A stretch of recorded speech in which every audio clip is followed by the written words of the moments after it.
क्षपिर्यजत्राः स्थिरैरङ्गैः पुष्टवांसस्तनूः व्यसेम देवहितं विदाय।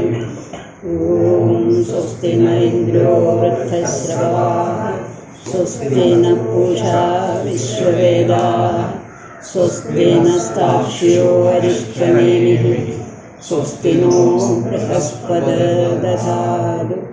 ഓം ശാന്തി ശാന്തി ശാന്തി. അപ്പം ആദ്യം പറഞ്ഞു നമ്മൾ കാണുന്ന പ്രപഞ്ചത്തെ വെച്ചുകൊണ്ട് ഇത് എവിടെ നിന്നുണ്ടായി പറഞ്ഞു. ഇതിന് ഒരു തദ്ദേശം അഗ്രാഹ്യം അങ്ങനെ ആ ലക്ഷണത്തോടു കൂടിയ ആ ഒരു അക്ഷരബ്രഹ്മം, അത് അക്ഷരനാണ്, തദക്ഷരം ഉച്ചത്. അപ്പോൾ അക്ഷരനാണ് പ്രപഞ്ചകാരണം.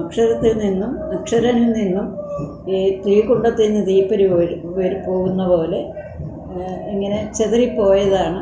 അത് തിരിച്ച് അവിടെ ചെന്നെങ്കിലേ അത് തീരുകയുള്ളൂ. തത്രജൈവ ആഭിയന്തി. അവിടുന്ന് ഇപ്പം നമ്മുടെ ഉപാധിയുണ്ട്, നമ്മുടെ ബോധം, ഞാനെന്നൊരു ബോധം, വിജ്ഞാനമയൻ. ആ വിജ്ഞാനമയന സമഷ്ടി ഈശ്വരനോട് ചേരണം. അത് ഉറക്കത്തിൽ എങ്ങനെ സംഭവിക്കുന്നു? പക്ഷേ ഭഗവാൻ ഇങ്ങനെ മറച്ചു തരാം. ഈശ്വരൻ അതല്ലേ ഈ ഉറക്കം എന്ന് പറയുന്നത്. അന്നേരം ഇതാണ് ഈശ്വരൻ. അന്നേരം എല്ലാം ഈശ്വരൻ വിലയിക്കുകയാണ് ചെയ്യുന്നത്. ഏഷ സർവേശ്വര, ഏഷ സർവജ്ഞ, ഏഷ അന്തര്യാമി. അത് അവിടെ പോയി ലയിക്കണം. അപ്പോഴാണ് സത്യം എന്താണെന്ന് മനസ്സിലാക്കുന്നത്. അപ്പോൾ അക്ഷരം ലയിക്കണം. അപ്പോൾ ആദ്യത്തെ അധ്യായത്തിൽ എങ്ങനെ പറഞ്ഞു? രണ്ടാമത്തെ അധ്യായത്തിൽ അക്ഷരാൽ പരതപ്പര. ഈ അക്ഷരനെ പറ്റി ഇങ്ങനെ പറയുന്നത് എന്തിനാണ്? അക്ഷരൻ ചെന്നെങ്കിലേ സത്യം അറിയാൻ സാധിക്കുള്ളൂ. അതിനാണ്. അപ്പോൾ ഏറ്റവും പരമസത്യം എന്ന് പറയുന്നത് അക്ഷരനേക്കാളും ശ്രേഷ്ഠമായി അക്ഷരനും ചേതനത്വം കൊടുത്തുകൊണ്ടിരിക്കുന്ന ആ ചൈതന്യമാണ് പരമശ്രേഷ്ഠം. അത് പറഞ്ഞു. ദിവ്യോ ഹ്യമൂർത്ത പുരുഷ. അങ്ങനെ പറഞ്ഞിട്ട് എങ്ങനെ ആദ്യം ആദ്യമായിട്ട് പറഞ്ഞത് എങ്ങനെ ഇതെല്ലാം ഉണ്ടായി. ഓരോ നമ്മൾ പ്രപഞ്ചത്തിൽ കാണുന്നതെല്ലാം എങ്ങനെ ഈ ഭഗവാനിൽ നിന്നുണ്ടായി എന്ന് പറഞ്ഞു. പിന്നെ അടുത്ത ഖണ്ഡം, ആ ഖണ്ഡം തീർന്നല്ലോ. അത് സമുദ്രാഗ്രേശ്ച സർവേ അസ്മാസ്യന്തേ സിന്ധവ സർവരൂപാഃ അതശ്ച സർവ ഔഷധയോ രസശ്ച ഏനൈഷഭൂതൈസ്തിഷ്ഠതേ അന്തരാത്മ. പുസ്തകമില്ല, അതിൻ്റെ അകത്ത് കാണും കേട്ടോ. പക്ഷേ സംസ്കൃതം.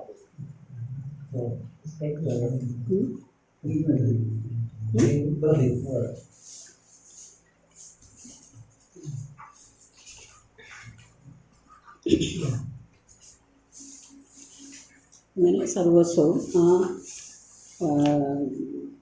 അക്ഷരനിൽ നിന്നുണ്ടാകുന്നു എന്ന് പറഞ്ഞ് ഒടുവിൽ അത് ഉപസംഹരിച്ചിരിക്കുന്ന ആ ഖണ്ഡം പുരുഷയേവേദം വിശ്വം കർമ്മ തപോ ബ്രഹ്മ പരാമൃതം. കർമ്മമായാലും തപസ്സായാലും ബ്രഹ്മ പരാമൃതം. സർവസ്വം മുഴുവനും ആ പരബ്രഹ്മം തന്നെയാകുന്നു. ഏതദ്യോ വേദ നിഹിതം ഗുഹായ. അതിനെ നമുക്ക് എവിടെ പോയാലും അറിയാൻ സാധിക്കത്തില്ല. എവിടെ അറിയണം? ഗുഹയിൽ ഇരിക്കുന്ന, നമ്മുടെ ഹൃദയ ഗുഹയിൽ ഇരിക്കുന്നതായിട്ട് തന്നെ അറിയണം. അങ്ങനെ അറിയുകയാണെങ്കിൽ അവിദ്യാഗ്രന്ഥിം വികരതി ഇഹ സൗമ്യ. അവിദ്യാഗ്രന്ഥി ഇല്ലാതാകും എന്ന്. അവിദ്യാഗ്രന്ഥി എന്ന് പറഞ്ഞാൽ ഞാൻ ശരീരമാണെന്നുള്ള ബുദ്ധിയാണ്. അഹങ്കാരഗ്രന്ഥി, ഓരോന്നിനും ഞാൻ എന്ന് അഭിമാനിക്കുന്നുണ്ടല്ലോ, അതാണ് ഗ്രന്ഥി. ആ ഗ്രന്ഥി ഇല്ലാതാകും. അപ്പോൾ ഇനിയും ഗുഹയിലിരിക്കുന്ന ആളിനെ എങ്ങനെ അറിയാൻ പറ്റും? നമ്മൾ ഹിരണ്യാക്ഷൻ്റെ കഥ കേട്ടിട്ടില്ലേ? ഹിരണ്യാക്ഷന് ഭഗവാനുമായിട്ട് വലിയ യുദ്ധം ഉണ്ടാകും. അപ്പം ഭഗവാൻ പറഞ്ഞെന്നാണ്, ഇതാണ് ഇടി. ശരി, ഇടി അത്ര ഗംഭീര യുദ്ധമായിരുന്നു ഹിരണ്യാക്ഷൻ്റെ.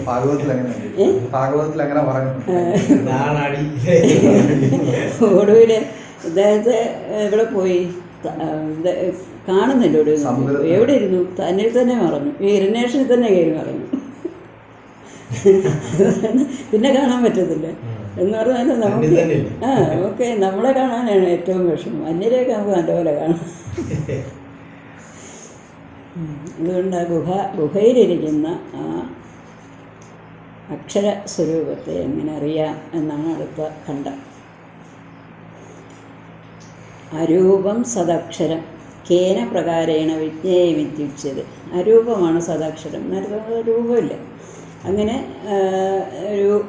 ഒരു ഗുണവുമില്ലാത്ത, ഒരു രീതിയിലും അറിയാൻ നമ്മുടെ ഇന്ദ്രിയങ്ങൾ കൊണ്ടോ മനസ്സുകൊണ്ടോ അറിയാൻ പാടില്ലാത്ത ഈ ഒരു വസ്തുവിനെ എങ്ങനെ അറിയും? അതിനറിയാൻ എന്തെങ്കിലും മാർഗമുണ്ടോ?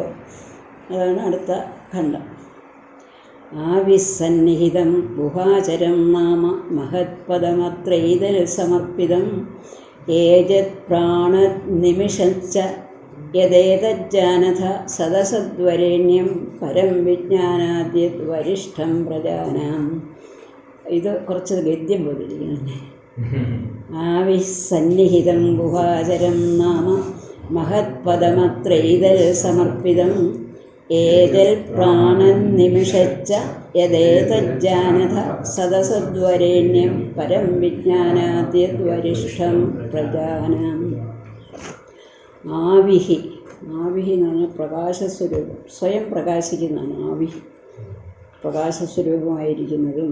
സന്നിഹിതം, ഇതെവിടെ ആയിരിക്കുന്നത് ചോദിച്ചാൽ സന്നിഹിതമാണ്, അടുത്ത് തന്നെ ഇരിക്കുകയാണ്.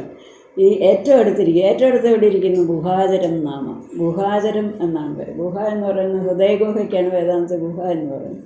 നമ്മൾ പഠിച്ച ചമസം, ആ ചമസത്തിലാണ് ഇരിക്കുക. ചമസം എന്ന് പറയുന്നത് ശിരസിലാണ് ചമസം എന്ന് പറയുന്നത്. ഈ എല്ലാം കൂടെ കൂടുന്ന അവിടെ ആണല്ലോ. 101 നാഡികൾ അവിടെ കൂടുന്നു. ഈ 101 നാഡികൾ കൂടുന്നിടത്തിരിക്കുന്ന ചൈതന്യമാണെന്നൊക്കെ ഒന്ന് പഠിച്ചിട്ടുണ്ട്. ആ ഗുഹാചരം, ഹൃദയഗുഹയിൽ ഇരിക്കുന്നതും സന്നിഹിതമായിരിക്കുന്നതും മഹത്പദം, ഏറ്റവും മഹത്തായ പദമാണിത്. ഇതിനേക്കാൾ വലുതായൊന്നുമില്ല. ഏറ്റവും മഹത്വം, ഏറ്റവും ശ്രേഷ്ഠം, ഏറ്റവും വലുത്, എല്ലാ രീതിയിലും മഹത്താണ്. മഹത്ത് എന്തുകൊണ്ടെന്ന് പറയുന്നുണ്ട്. അത്രൈതൽ സമർപ്പിതം. ഇതിൻ്റെ അകത്ത് ഏതൽ സമർപ്പിതം, ഇനിയും പറയാൻ പോകുന്നതല്ല, ഇതിലാണ് സമർപ്പിച്ചിരിക്കുന്നത്. ഇതിനെ ആശ്രയിച്ചാണ് എല്ലാം തന്നെ ഇരിക്കുന്നത്. അതിന് ഉദാഹരണം പറഞ്ഞത് നാഭിയിലേക്ക് കാലുകൾ എങ്ങനെയാണോ ഘടിപ്പിച്ച് വയ്ക്കുന്നത്, അതേപോലെ ഈ സകല വസ്തുക്കൾ, നമ്മൾ പ്രപഞ്ചത്തിൽ കാണുന്ന സകല വസ്തുക്കളും ഈ ബ്രഹ്മത്തിലാണ്, അല്ലെങ്കിൽ ഈ അക്ഷരനിലാണ് അതിനെ ആശ്രയിച്ചാണ് ഇരിക്കുന്നത്. അക്ഷരന് ഏതൊക്കെയാണെന്ന് പറയുക. ഏജത് പ്രാണ നിമിഷത ച യത് ഏതത് ജാനത സദസദ്വരേണ്യം പരം വിജ്ഞാനാത് യത് വരിഷ്ഠം പ്രജാനാം. ഏജൽ ചലിക്കുന്നത്. ഇപ്പോൾ ചലിക്കുന്ന വസ്തു പ്രപഞ്ചത്തിൽ എന്തൊക്കെ വസ്തുക്കൾ ചലിക്കുന്നുണ്ട്. പ്രാണിക്കുക എന്ന് പറയുന്നത് ശ്വാസോച്ഛ്വാസം ചെയ്യുക. ഇപ്പോൾ ശ്വാസം വയ്ക്കുന്ന മനുഷ്യരും മറ്റ് ജന്തുക്കളുമൊക്കെ ശ്വാസോച്ഛ്വാസം ചെയ്യുന്ന എല്ലാ ജീവികളും. നിമിഷച്ച കണ്ണടയ്ക്കുന്നതൊക്കെ ചെയ്യുന്ന എല്ലാം കണ്ണടയ്ക്കത്തില്ലല്ലോ. ചിലതൊന്നും മനുഷ്യരൊക്കെ കണ്ണടയ്ക്കും, പക്ഷേ കണ്ണടയ്ക്കാത്തതുമുണ്ട്, കണ്ണടയ്ക്കാത്ത ജന്തുക്കളുമുണ്ട്.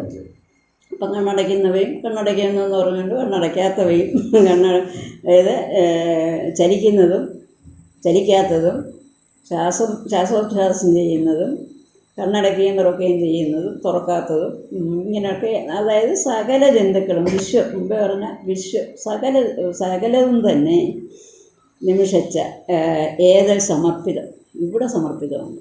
ഈ മഹൽപദത്തിൽ സമർപ്പിതമാണ്. ഇത് മഹൽപദം എന്ന് പറയാൻ കാരണം ഈ സർവസ്വവും, അതായത് ഈ പ്രപഞ്ചം മുഴുവനും ഈ പദത്തിലാണ് സമർപ്പിച്ചിരിക്കുന്നത്. അതിനെ ആശ്രയിച്ചാണ് ഇരിക്കുന്നത്.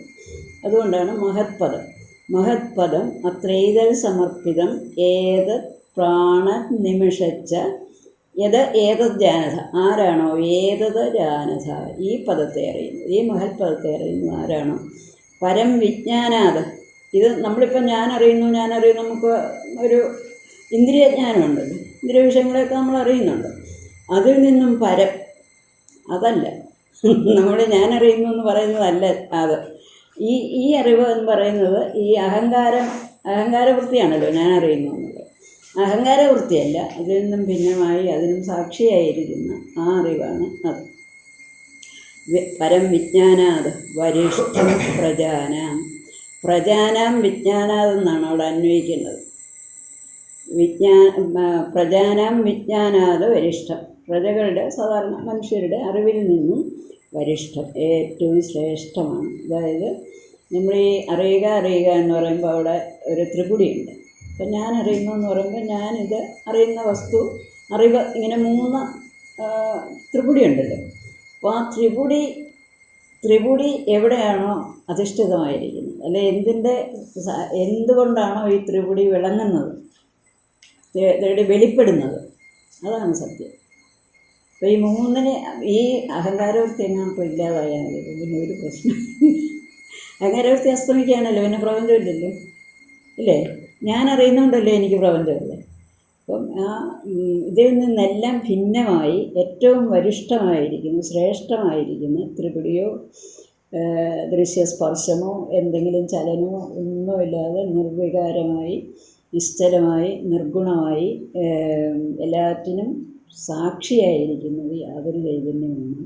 സാക്ഷി എന്ന് നമ്മൾ പറയുമ്പം പോലും സാക്ഷ്യത്തെ വെച്ചിട്ടാണ് സാക്ഷി എന്ന് പറയുന്നത്, അല്ലെങ്കിൽ സാക്ഷ്യം പറയാൻ പറ്റുന്നത്. അപ്പം ഈശ്വരൻ സാക്ഷിയാണ്. ഈശ്വരൻ ആ സാക്ഷിത്വത്തെ പോലും വെളിപ്പെടുത്തുന്നത് ഈ ബ്രഹ്മമാകുന്നു, അധിഷ്ഠാനമായ ബ്രഹ്മമാകുന്നു. അതാണ് സത്യം. അപ്പോൾ ഇതിൽ നിന്നെല്ലാം ഭിന്നമാണത്.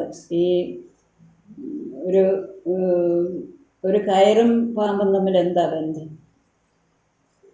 ഇവിടെ ആരാണ് കയറും പാമ്പും കൂടെ പറഞ്ഞപ്പോൾ എന്നോട് ഒരു കയറ് കണ്ടു, പാമ്പ് കണ്ടു.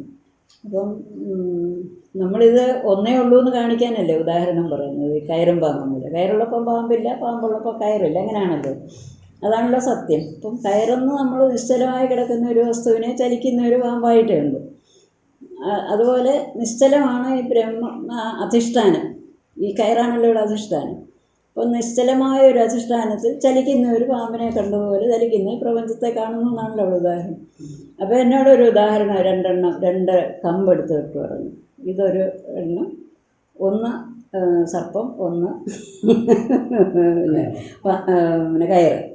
അപ്പം കയറിനെ കണ്ടു, അതിനെ സർപ്പത്തെ കണ്ടു. ഇത് രണ്ടും ഇങ്ങനെ ഇരിക്കുകയാണ്, അതിലൊന്നിനെ മാത്രമേ നമ്മൾ കാണുന്നുള്ളൂ. അതുകൊണ്ടാണ് അങ്ങനെ ഒരു അറിവുണ്ടാകുന്നതെന്നൊക്കെ പറഞ്ഞ് വാദിച്ച ഒരാൾ.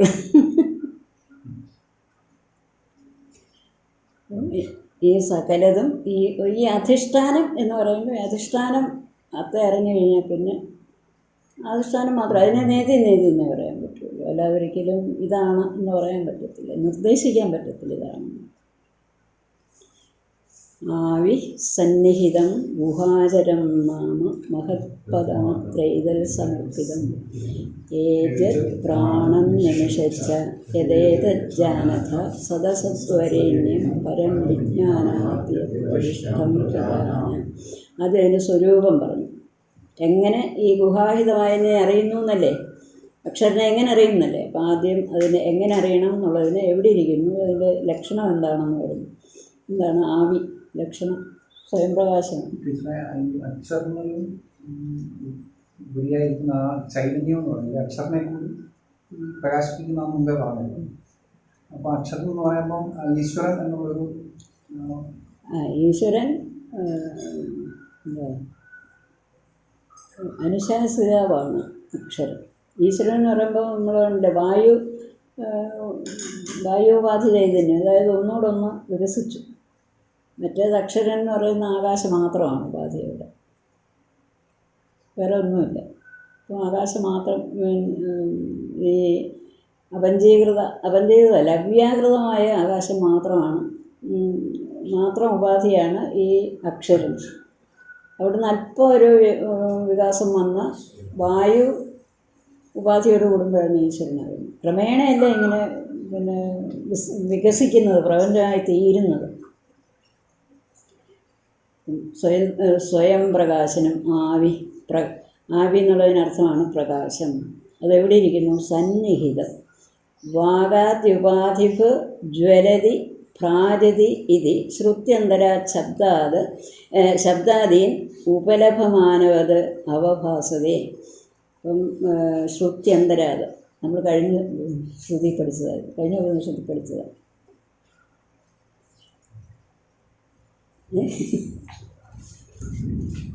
പ്രശ്നോപനിഷത്തിലെ നമ്മളെ 3-ാം പ്രശ്നത്തിൽ ചോദിക്കും പറയുന്നുണ്ടല്ലോ, കാണുന്നു, കേൾക്കുന്നു എന്നെല്ലാം ഉണ്ടല്ലോ. ഏത് ഒരു സാന്നിധ്യത്തിലാണോ നമ്മൾ കാണുന്നത്, ഏതാണോ ഈ വാക്കിനെ പ്രകാശിപ്പിക്കുന്നത്, ഏതൊരു പ്രകാശത്തിൽ അല്ലെങ്കിൽ ഏതൊരു അറിവിലാണോ ഈ വാക്ക് അല്ലെങ്കിൽ ശബ്ദം ഈ എല്ലാ വിഷയങ്ങളുടെയും അന്ധകരണത്തിൻ്റെയും എല്ലാ വിഷയങ്ങൾ വെളിപ്പെടുന്നത്.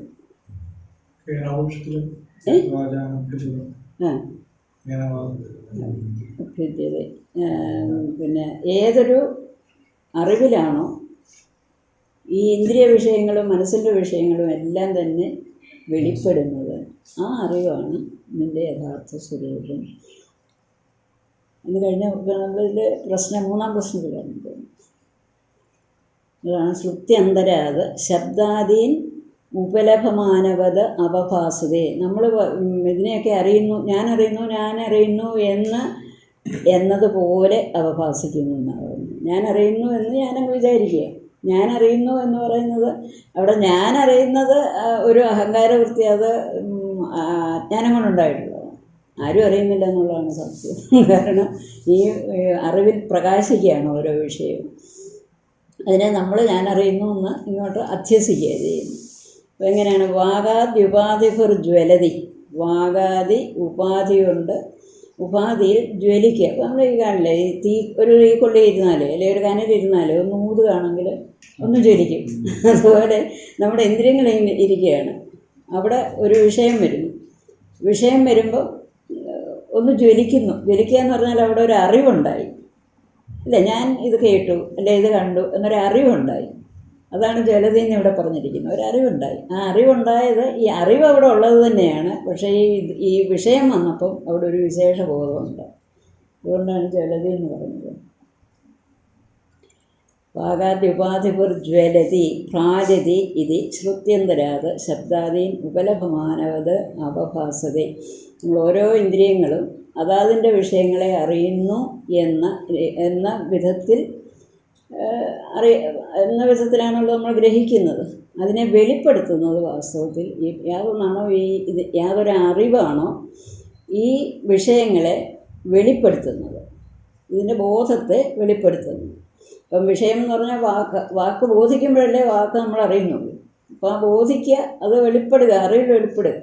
അപ്പം അറിവിലാണത് വെളിപ്പെടുന്നത്. യാതൊന്നിലാണോ വെളിപ്പെടുന്നത് അതാണ് ബ്രഹ്മം, അതാണ് നീ. കാരണം നമ്മളിപ്പോൾ ഒരു വാക്കിനെ അല്ല ഇപ്പോൾ പറയുന്നത് കേട്ടു എന്ന് പറഞ്ഞാൽ ചെവി കൊണ്ട് കേട്ടു എന്നാണ് പറയുന്നത്. ചെവി ജഡമായ ചെവിക്ക് കേൾക്കാൻ പറ്റും. ചെവി ജഡമാണ്. ഇത് ഈ അറിവിനെ മനസ്സിൽ കൊണ്ടുവരുന്നു, ബോധിക്കുന്നു. അപ്പം ബോധമാണ് ഇതാണെന്ന് നിശ്ചയിക്കുന്നത്. ഈ പറയുന്നത് എന്നതാണെന്ന് ബുദ്ധി നിശ്ചയിക്കുന്നു. ആ ബുദ്ധി എങ്ങനെ നിശ്ചയിക്കുന്നത്? ബുദ്ധീൻ്റെ ഇടമാണല്ലോ. അപ്പോൾ ബുദ്ധിയിൽ ഈ ആത്മപ്രകാശം കൊണ്ട് അത് വെളിപ്പെടുകയാണ് ചെയ്യുന്നത്. ബുദ്ധിയാകുന്ന ഉപാധി, ഉപാധി അത് വളരെ സൂക്ഷ്മവും വളരെ സാത്വിക ആയതുകൊണ്ട് അതിൽ പ്രകാശിക്കുന്നു. അപ്പം അതുകൊണ്ട് ഈ ആത്മസ്വരൂപം അത് നല്ലപോലെ പ്രകാശിക്കും. അപ്പോൾ അതിൽ വരുന്നതൊക്കെ പ്രകാശിക്കും. ബോധിപ്പിക്കുന്നതാണല്ലോ ബുദ്ധി. അപ്പോൾ അത് വരുന്നതൊക്കെ പ്രകാശിക്കും. അപ്പം ആ പ്രകാശിക്കാൻ കാരണം ഇത് ബുദ്ധി, ഒരു വിഷയം ബുദ്ധിയിലിങ്ങനെ അറിയപ്പെടാൻ കാരണം, ബുദ്ധി കൊണ്ട് നമ്മൾ അറിയാൻ കാരണം ഈ ആത്മാവ് അല്ലെങ്കിൽ ബോധം അതിനെ വെളിപ്പെടുത്തുന്നുണ്ട്. ബോധം വെളിപ്പെടുത്തുന്നില്ല, ബോധത്തിൽ വെളിപ്പെടുന്നത് കൊണ്ടാണ്. ബോധം അവിടെ ഉള്ളത് കൊണ്ടാണ് ആ ബോധത്തിൽ അത് ഇങ്ങനെ വെളിപ്പെടുന്നു. അപ്പം നമ്മൾ പറയുന്നു ഞാൻ കണ്ടു കേട്ടു. പക്ഷേ ഞാൻ കണ്ടതല്ല, ഈ ആ അറിവ് തന്നെയാണ്, ഈ അറിവിലാണ് ഇത് വെളിപ്പെടുന്നത്. ശ്രുത്യന്തര ശബ്ദാദീൻ ഉപലഭമാനവത് അവഭാസതേ ദർശന ശ്രവണ മനന വിജ്ഞാനാദ്യുപാധിധർമ്മൈ ആവിർഭൂതം സല്ലക്ഷ്യതേ കൃതി സർവപ്രാണിന. ദർശന ശ്രവണ മനന വിജ്ഞാനാദി ഉപാധി ധർമ്മൈ ആവിർഭൂതം. ഇപ്പം ഇങ്ങനെ ആവിർഭവിച്ചത് വസ്തു ഇപ്പം ഇങ്ങനെ ഇപ്പം ഞാൻ കണ്ടെങ്കിൽ ഇപ്പം നമ്മൾ കണ്ടതായിട്ട് അതിനെ അറിയുന്നത് ആവിർഭൂതം, അല്ലാതെ നേരത്തെ കണ്ടുകൊണ്ടിരുന്നതായിട്ടല്ല അറിയുന്നത്. അപ്പോൾ ആവിർഭൂതമായിട്ട് തോന്നുന്നു. അപ്പോൾ അറിഞ്ഞു. എങ്ങനെ നമ്മൾ കണ്ടു, കേട്ടു, മനനം ചെയ്തു, അല്ലെങ്കിൽ ഒന്നിനെപ്പറ്റി നമ്മൾ ചിന്തിച്ചു, വിജ്ഞാനം അതിനെ അറിഞ്ഞു, ബോധിച്ചു. അതിൻ്റെ ഒരു ഒന്നിനെപ്പറ്റി ചിന്തിച്ച് അതിൻ്റെ ഒരു നിർണയത്തിലെത്തി വിജ്ഞാനം. ഇങ്ങനെയുള്ള ദർശനത്തിന് കണ്ണുപാധി, ശ്രവണത്തിന് ചെവി ഉപാധി, മനനത്തിന് മനസ്സുപാധി, വിജ്ഞാനത്തിന് ബുദ്ധി ഉപാധി. ഈ ഉപാധി ധർമ്മങ്ങൾ കൊണ്ട് ഈ ഉപാധി ധർമ്മങ്ങളാണ് അറിഞ്ഞു കേട്ടു എന്നൊക്കെയുള്ളത് അവിടെ ആവിർഭൂതമായി. എന്നുവെച്ചാൽ അവിടെ അന്നേരം ഉണ്ടായതുപോലെ ഞാൻ ഇതുവരെ കണ്ടില്ല ഈ പുസ്തകം, ഇപ്പോഴാണ് കണ്ടത്. എന്നല്ലേ നമ്മൾ മനസ്സിലാക്കുന്നത്. ഇപ്പോഴാണ് നമ്മുടെ ബുദ്ധിയിൽ അത് തെളിഞ്ഞത്. ആ വിഷയം ബുദ്ധിയിൽ വന്നത്. ബുദ്ധി ആ വിഷയത്തെ പ്രകാശിപ്പിച്ചപ്പോൾ അതവിടെ ആവിർഭൂതമായി എന്ന് നമ്മൾ വിചാരിക്കുന്നു. അങ്ങനെയല്ല, ബുദ്ധി പ്രകാശിപ്പിച്ചതാണ്. ആ അറിവ് എപ്പോഴും ഉള്ളതാണ്. വിഷയം വന്നപ്പോൾ അത് പ്രകാശിച്ചു. ഉപാധി വന്നപ്പോൾ അവിടെ ആ ഉപാധിയിൽ കൂടി ഉപാധിയുടെ ധർമ്മം പ്രകാശിച്ചു, വെളിപ്പെട്ടു. ഇത്രയേ ഉള്ളൂ. ഇത് നമ്മൾ കണ്ടു എന്ന് പറയണമെങ്കിൽ ആ കാഴ്ച കാണണമെങ്കിൽ ഉപാധി വേണം. ആ കാണുന്നതിനുള്ള ഉപാധി കണ്ണാണ്. കണ്ണ് വിഷയത്തിൽ ചെല്ലുമ്പോൾ ഒരു ബോധം നമ്മുടെ ഉള്ളിലുണ്ടാകുന്നു. ഇത് കണ്ണാണ് എന്ന്, അല്ല ഇതിന്ന വസ്തുവാണ്, ഇത് ബുക്കാണ് എന്ന് ബുദ്ധി നിശ്ചയിച്ചു. ആ എല്ലാ വിഷയത്തെയും ഒരു വിധത്തിൽ ഞാൻ, പുസ്തകം, അറിവ്, ഈ എല്ലാത്തിനെയും ഏകയത്നേന പ്രകാശിപ്പിക്കുന്നതാണ് സാക്ഷി. വിഷയാകാരേണ പ്രകാശിക്കുകയല്ലോ, വിഷയാകാരേണ വെളിപ്പെടുന്നു. വിഷയമായിട്ടാണ് നമ്മൾ അറിയുന്നത്. വിഷയാകാരമാകുന്നില്ലല്ലോ. വിഷയാകാരേണ വെളിപ്പെടുന്നു എന്ന് പറയുകയാണെങ്കിൽ അത് വിഷയമാകണ്ടേ, വിഷയാകാരത്തിൽ വരണ്ടേ. വിഷയാകാരത്തിൽ വരുന്നില്ല. വിഷയത്തെ വെളിപ്പെടുത്തുന്നു. യാതൊന്നാണോ വിഷയത്തെ വെളിപ്പെടുത്തുന്നത്, അതാണ് ബോധം. മനോവൃത്തി വിഷയാകാരമാകുമ്പോഴല്ലേ നമ്മളൊരു വിഷയത്തെ അറിയുള്ളൂ. മനസ്സ് വിഷയാകാരമാകും, പക്ഷെ ഇന്നതാണെന്ന് നിശ്ചയിക്കുന്നത് ബുദ്ധിയാണ്. ഈ വിഷയങ്ങളെ ഈ എല്ലാ ഉപാധികളുടെയും ഇതിൻ്റെ എല്ലാം ധർമ്മങ്ങളെ ബോധിപ്പിക്കുന്നതാണ് ഈ ബോധം.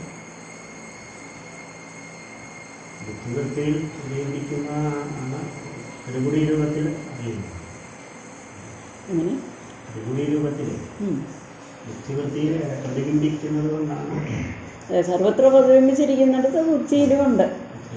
അപ്പം ബുദ്ധി അല്ല, സർവത്ര പ്രതിബിംബമല്ലല്ലോ, സർവത്ര വ്യാപിച്ച് സർവത്ര നിറഞ്ഞിരിക്കുക. അത് ബുദ്ധി എന്ന് പറയുന്നത് നല്ല സാത്വികമായതുകൊണ്ട് അത് നല്ല പ്രകാശിക്കും. അപ്പോൾ ആ വിശേഷപ്രകാശത്തിൽ ഓരോന്നിനെ അറിയും.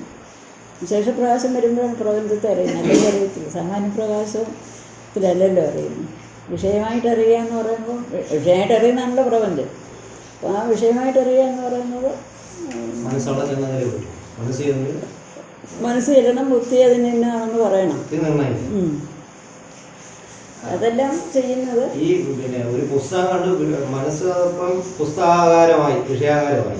പക്ഷെ അപ്പോഴത് പുസ്തകമാണെന്നുള്ളത് വേണമെങ്കിൽ ബുദ്ധി ചെല്ലണം. ബുദ്ധിയാണ് ഇവിടെ ഇരിക്കുന്ന പുസ്തകത്തെ നമ്മൾ അറിയുന്നില്ല. വാസ്തവം പറഞ്ഞാൽ നമ്മൾ ശരിക്കും ആലോചിച്ച് നോക്കിയാലേ ഫിസിക്സുകാർക്ക് പോലും പറയാം അവിടെ ഇരിക്കുന്ന പുസ്തകത്തിനെ അല്ല നമ്മളറിയും, നമ്മുടെ ഇമേജിനെ അറിയാം. അതുപോലെ ആ വിഷയം നമ്മുടെ ബുദ്ധിയിൽ വന്നപ്പോൾ ആ ബുദ്ധി മനസ്സാണ് ബുദ്ധിയിൽ കൊണ്ടിരുന്നത്. അപ്പം അത്രയുള്ള ആ ബുദ്ധി, ആ അന്ധകരണ വൃത്തിക്കാണ് മനസ്സെന്ന് പറയുന്നത്. ആ മനസ്സ് വന്നതിനെ ഇന്നതാണെന്ന് നിശ്ചയിച്ച ബുദ്ധിയാണ്. അപ്പോൾ അത് ബുദ്ധിവൃത്തി എന്ന് പറയും. അപ്പോൾ വാസ്തവം പറഞ്ഞാൽ ഒന്നിനെയും നമ്മൾ ഈ ബൃഹദാരണ്യത്തിലെ എല്ലാം ഹൃദയത്തിലിരിക്കുന്നു എന്ന് പറഞ്ഞൊരു ഒരു പ്രകരണ ചോദ്യത്തിന് ഉത്തരമായിട്ട് പറയുന്നുണ്ടല്ലോ. പ്രപഞ്ചം മുഴുവൻ ഹൃദയത്തിലാണ്. വാസ്തവത്തിൽ ആലോചിച്ച് നോക്കിയാൽ എവിടെ ഇരിക്കുന്നു? അല്ല, നമ്മൾ ഇപ്പം നമ്മൾ കണ്ട് നമ്മുടെ മനസ്സിൽ കയറുമ്പോഴല്ലേ അതുണ്ടെന്ന് നമ്മൾ പറയുന്നത്. അല്ലെങ്കിൽ നമ്മൾ അപ്പോൾ അവിടെ ഇരിക്കുന്നതിനെ അല്ല ശരിക്കും നമ്മൾ അറിയുന്നത്. അല്ലെങ്കിൽ ഒരിക്കലും കയറിനെ പാമ്പായിട്ട് നമ്മൾ അറിയത്തില്ല, കയറിനെ കയറായിട്ട് തന്നെയായിരുന്നു. അപ്പോൾ അവിടെ ഇരിക്കുന്നതിനെ അല്ല അറിയുന്നത്, നമ്മുടെ മനസ്സിൻ്റെ ആ ഒരു സ്വഭാവം കൂടെ ശൈലം അങ്ങോട്ട് പിന്നെ അതിനെ കൂടെ ചേർത്താണ് അറിയുന്നത്. ടീച്ചറെ, അത് അല്ലെങ്കിൽ അത് കയറായിട്ട് തന്നെ അറിഞ്ഞു ശരിയായ അറിവാണെങ്കിൽ. അപ്പം ഈ കയറെന്ന് പറയുന്നത് ഒരു പാമ്പിൻ്റെ ചേട്ടൻ അല്ല, അതും ഒരു പിന്നെ ജഡവസ്തുവല്ലേ കയറെന്ന് പറയുന്നത്. നമ്മൾ ഉദാഹരണം നമ്മൾ എവിടെ അതിൻ്റെ ഒരു സമാനതയുണ്ടോ അത് മാത്രമേ ഉദാഹരണമായിട്ട് എടുക്കാവൂ, അല്ലാതെ അതിൻ്റെ മുഴുവൻ ഉദാഹരണമാക്കാൻ പറ്റത്തില്ല. ഇവിടെ കയറെന്ന് പറഞ്ഞാൽ നിശ്ചലമായി കിടക്കുന്ന ഒരു വസ്തു, അതിനെ ചലിക്കുന്ന ഒരു വസ്തുവായിട്ട് കാണണം, അത്രയുള്ള ഉദാഹരണം എടുക്കാവുള്ളൂ. ശരിക്കും നോക്കുമ്പം കയറും ജഡമാണ്, അപ്പോൾ കയറും കൽപ്പിതമാണ്. അങ്ങനെ ഉദാഹരണം പൂർണ്ണമായിട്ട് എടുക്കാൻ ശരിയാകുകയില്ല. അല്ലേ, ഇതിൻ്റെ ആചാര്യ സമ്മേളനം ഒരിടത്ത് പറഞ്ഞിട്ടുണ്ട്, എന്തിനേ പിന്നെ ഇത്തരം ഉദാഹരണം ഈ സ്ഥൂലമായ ഉദാഹരണം പറയുന്നു എന്ന് ചോദിച്ചാൽ നമ്മൾ കണ്ണിൽ കാണുന്നതിനെ കണ്ടിട്ട് ഇതുപോലാണ് ആ സൂക്ഷ്മ വസ്തു എന്ന് മനസ്സിലാക്കണം. നിശ്ചലമായ വസ്തുവിനെ ചലിക്കുന്നതായിട്ട് കാണാം, അതുപോലെ നിശ്ചലമായിരിക്കുന്ന ആത്മാവിനെ പ്രപഞ്ചമായിട്ട് പ്രതിഭാസിക്കാം. കയറ് ഇത് സത്യമല്ലാത്ത പോലെ, പാമ്പ് സത്യമല്ലാത്ത പോലെ ഇങ്ങനെ പ്രതിഭാസിക്കുന്ന പ്രപഞ്ചവും സത്യമല്ല എന്ന് മനസ്സിലാക്കണം. എന്നാ മനസ്സിലാക്കേണ്ടത് നമ്മൾ ദർശന ശ്രവണ മനന വിജ്ഞാനാദ്യുപാധി ധർമ്മൈഹി ആവിർഭൂതം സല്ലക്ഷ്യതേ ഹൃദി സർവപ്രാണിനാം. എല്ലാവരും അറിയുന്നത് ഇങ്ങനെയാണ്, ഈ ഉപാധിയിൽ കൂടാണ് അറിയുന്നത്. ധർമ്മത്തെ ഈ ആത്മാവ് വെളിപ്പെടുത്തുന്നു. അത് വെളിപ്പെടുത്തുന്നു എന്ന് പറയല്ല, അതൊരു ക്രിയയായിട്ട്. വെളിപ്പെടുത്തുന്നു എന്ന് പറയുമ്പോൾ ഒരു പ്രവൃത്തിയായിട്ട് അതിൽ വെളിപ്പെടുന്നു. അപ്പോൾ സൂര്യൻ നിൽക്കുമ്പം പലതും എല്ലാം കാണുന്നുണ്ട്, അതിപ്പോൾ സൂര്യൻ അതിലൊരു കർത്തൃത്വമില്ല. അതുപോലെ യഥേതത് ആവിർബ്രഹ്മ സന്നിഹിതം സമ്യക് സ്ഥിതം ഹൃദി തത് ഗുഹാചരം നാമ. യഥേതത് ആവിഹി ബ്രഹ്മ, നല്ല പ്രകാശപൂർണമായ സ്വയം ജ്യോതിസായ ആ ബ്രഹ്മം, ആവിഹി ബ്രഹ്മം, ആ സ്വയം ജ്യോതിസായ ബ്രഹ്മം സന്നിഹിതം, ഇവിടെ സന്നിഹിതമാണ്, അടുത്ത് തന്നെ ഇരിക്കുകയാണ്. എവിടെ ഇരിക്കുന്നു? സമ്യക് സ്ഥിതം ഹൃദയത്തിലിരിക്കുന്നു. തത് ഗുഹാചരം നാമ. അപ്പോൾ നമ്മളിവിടെ പോയി വേണം ഈശ്വരനെ എങ്ങനെ ഈ ആത്മാവിനെ ദർശിക്കും എന്നുള്ളതാണല്ലോ ഇവിടെ വിഷയം. ഈ ഹൃദയത്തിൽ വേണം ദർശിക്കാൻ. ഹൃദയത്തിൽ എങ്ങനെ ദർശിക്കും എന്ന് ചോദിച്ചാൽ നമ്മുടെ അന്ധകരണത്തിൽ ഓരോ വിഷയങ്ങളെയും അറിഞ്ഞുകൊണ്ട് അതിനെയെല്ലാം വെളിപ്പെടുത്തിക്കൊണ്ടിരിക്കുന്ന ചൈതന്യം യാതൊന്നാണ്, അതാണ് ബ്രഹ്മം, അതാണ് ആത്മാവ് എന്നറിയണം. ഗുഹായാം ചരതീതി ദർശന ശ്രവണാദി പ്രകാരൈഹി ഗുഹാചരം ഇത് പ്രഖ്യാതം. ഈ ഗുഹായാം ചരതി എന്ന് പറഞ്ഞുകൊണ്ട് അവിടെയൊക്കെ നടക്കുന്നു എന്നല്ല അർത്ഥം. ഇതിനെയൊക്കെ പ്രകാശിപ്പിച്ചുകൊണ്ട് അവിടെ നിൽക്കുന്നു എന്നർത്ഥം. ഈ ഹൃദയത്തിൽ ഈ അതിൽ വരുന്ന വിഷയങ്ങളെ വെളിപ്പെടുത്തിക്കൊണ്ട് അവിടെ സാന്നിധ്യം ചെയ്യുന്നു. പ്രകാരൈഹി ഗുഹാചരം ഇത് പ്രഖ്യാതം. മഹത് സർവമഹത്വാ, എല്ലാത്തിലും മഹത്താണത്. പദ്യതേ സർവേണൈതി സർവപദാർത്ഥ ആസ്പദത്വാ. പദ്യതേ സർവേണൈതി, എല്ലാവരും പ്രാപിക്കുന്നത് യാതൊന്ന്. അതിൽ തന്നെ ആദ്യം പറഞ്ഞല്ലോ, അത്രയോ ആപിയന്തി, അവിടെ ചെന്ന് തീരണം, അവിടെ ചെന്ന് ലയിക്കണം. അതേപോലെ പദ്യതേ സർവേണ, എല്ലാവരും യാതൊരിടത്താണ് പോയി വിലയിക്കുന്നത്, അതാണ് പദം. അല്ലെങ്കിൽ സർവപദാർത്ഥ ആസ്പദത്വം, എല്ലാ പദാർത്ഥങ്ങൾക്കും അധിഷ്ഠാനമാണ്, അതിനെ ആശ്രയിച്ചാണ് ഇരിക്കുന്നത്. ആ അധിഷ്ഠാനത്തിലാണ് പ്രപഞ്ചം ഇരിക്കുന്നത്. അതുകൊണ്ടും അതിനെ മഹത്പദം എന്ന് പറയുന്നു. പദം പദ്യതേ സർവേണ ഇതി സർവപദാർത്ഥാസ്പദത്വാ. കഥം തന്മഹത്വം തന്മഹൽപദം ഇത്യുച്യതേ. ഇതെങ്ങനെ എന്തുകൊണ്ട് ഇതിനെ മഹൽപദം എന്ന് പറയുന്നു എന്ന് പറയുകയാണ്. യതഃ അത്ര അസ്മിൻ ബ്രഹ്മാണി ഏതൽ സർവം സമർപ്പിതം പ്രവേശിതം രഥനാഭാവിവാരാഹ. രഥനാഭൗ ഇവ ആരാഹ. രഥനാഭൗ ആരാഹ ഇവ. രഥനാഭിയിൽ എങ്ങനെയാണോ ആരക്കാലുകൾ പിടിപ്പിച്ചിരിക്കുന്നത്, അതിൽ അങ്ങനെ പിടിച്ചിരുന്നെങ്കിലല്ലേ ഇത് നടക്കുകയുള്ളൂ, ഈ ചക്രം ഓടുകയുള്ളൂ. അപ്പം എങ്ങനെയാണോ ഈ ആരക്കാലുകൾ പിടിപ്പിച്ചിരിക്കുന്നത്, അതേപോലെ അസ്മിൻ ബ്രഹ്മണി, ഈ ബ്രഹ്മത്തിൽ, ഈ അക്ഷരബ്രഹ്മത്തിൽ, തൽ സർവം സമർപ്പിതം, ഈ സകല പ്രപഞ്ചവും സമർപ്പിതമാണ്. സമർപ്പിതം എന്ന് പറഞ്ഞതിനെ പ്രവേശിതം, അതിനെ ആശ്രയിച്ചാണ് ഇരിക്കുന്നത്. രഥനാഭിയിൽ ആരക്കാളുകൾ എങ്ങനെ ഇരിക്കുന്നു, അതേപോലെ ഈ പ്രപഞ്ചം മുഴുവനും ഈ അക്ഷരബ്രഹ്മത്തെ ആശ്രയിച്ചാണ് ഇരിക്കുന്നത്. ഏജത് ചലൽ പക്ഷ്യാദി. ഏജത് എന്ന് പറഞ്ഞുകൊണ്ട് ചലിക്കുന്ന പക്ഷികൾ മുതലായവ. പ്രാണത് പ്രാണിതി ഇതി പ്രാണാപാന അതിമ മനുഷ്യ പശുവാദി. പ്രാണാപാനാദിമ ശ്വാസോച്ഛ്വാസം ചെയ്യുന്ന പ്രാണൻ അപാനൻ അത് ചെയ്യുന്ന ശ്വാസോച്ഛ്വാസം ചെയ്യുന്ന മനുഷ്യനും മൃഗങ്ങളും എല്ലാം തന്നെ. നിമിഷച്ച യത് നിമേഷാദിക്രിയാവത് യച്ച അനിമിഷച്ച ശബ്ദാത് സമസ്തമേതത് അത്രൈവ ബ്രഹ്മണി സമർപ്പിതം. അപ്പം നിമിഷച്ച ഈ കണ്ണടയ്ക്കുന്നതും കണ്ണടയ്ക്കാത്തതും ഇങ്ങനെയൊക്കെ പറഞ്ഞുകൊണ്ട് എന്താണ് നമ്മൾ അർത്ഥം മനസ്സിലാക്കേണ്ടത്? സമസ്തം ഏതത് അത്രൈവ ബ്രഹ്മണി സമർപ്പിതം. സമസ്തമേതത് ഈ പറഞ്ഞ പക്ഷികളും മൃഗങ്ങളും ശ്വസിക്കുന്നതും ശ്വസിക്കാത്തതും കണ്ണടയ്ക്കുന്നതും അടയ്ക്കാത്തതും ഇങ്ങനെ സകല വസ്തുക്കളും ചലിക്കുന്നതും ചലിക്കാത്തതെന്ന് പറഞ്ഞുകൊണ്ട് ചലിക്കുന്നതെന്ന് പറഞ്ഞപ്പോൾ ചലിക്കാത്തതിനെ എടുക്കുന്നുണ്ട്. സ്ഥാവര വസ്തുക്കളും ഇങ്ങനെയൊക്കെയുള്ളതെല്ലാം തന്നെ നിഷച്ച ശബ്ദാത് സമസ്തം ഏതത് അത്രൈവ ബ്രഹ്മണി സമർപ്പിതം. അത്രൈവ ബ്രഹ്മണി ഈ പറഞ്ഞ ബ്രഹ്മ, അതായത് അടുത്തിരിക്കുകയാണ്, ഗുഹാചരമാണ്, ഗുഹയിൽ ചരിച്ചുകൊണ്ടിരിക്കുകയാണ്.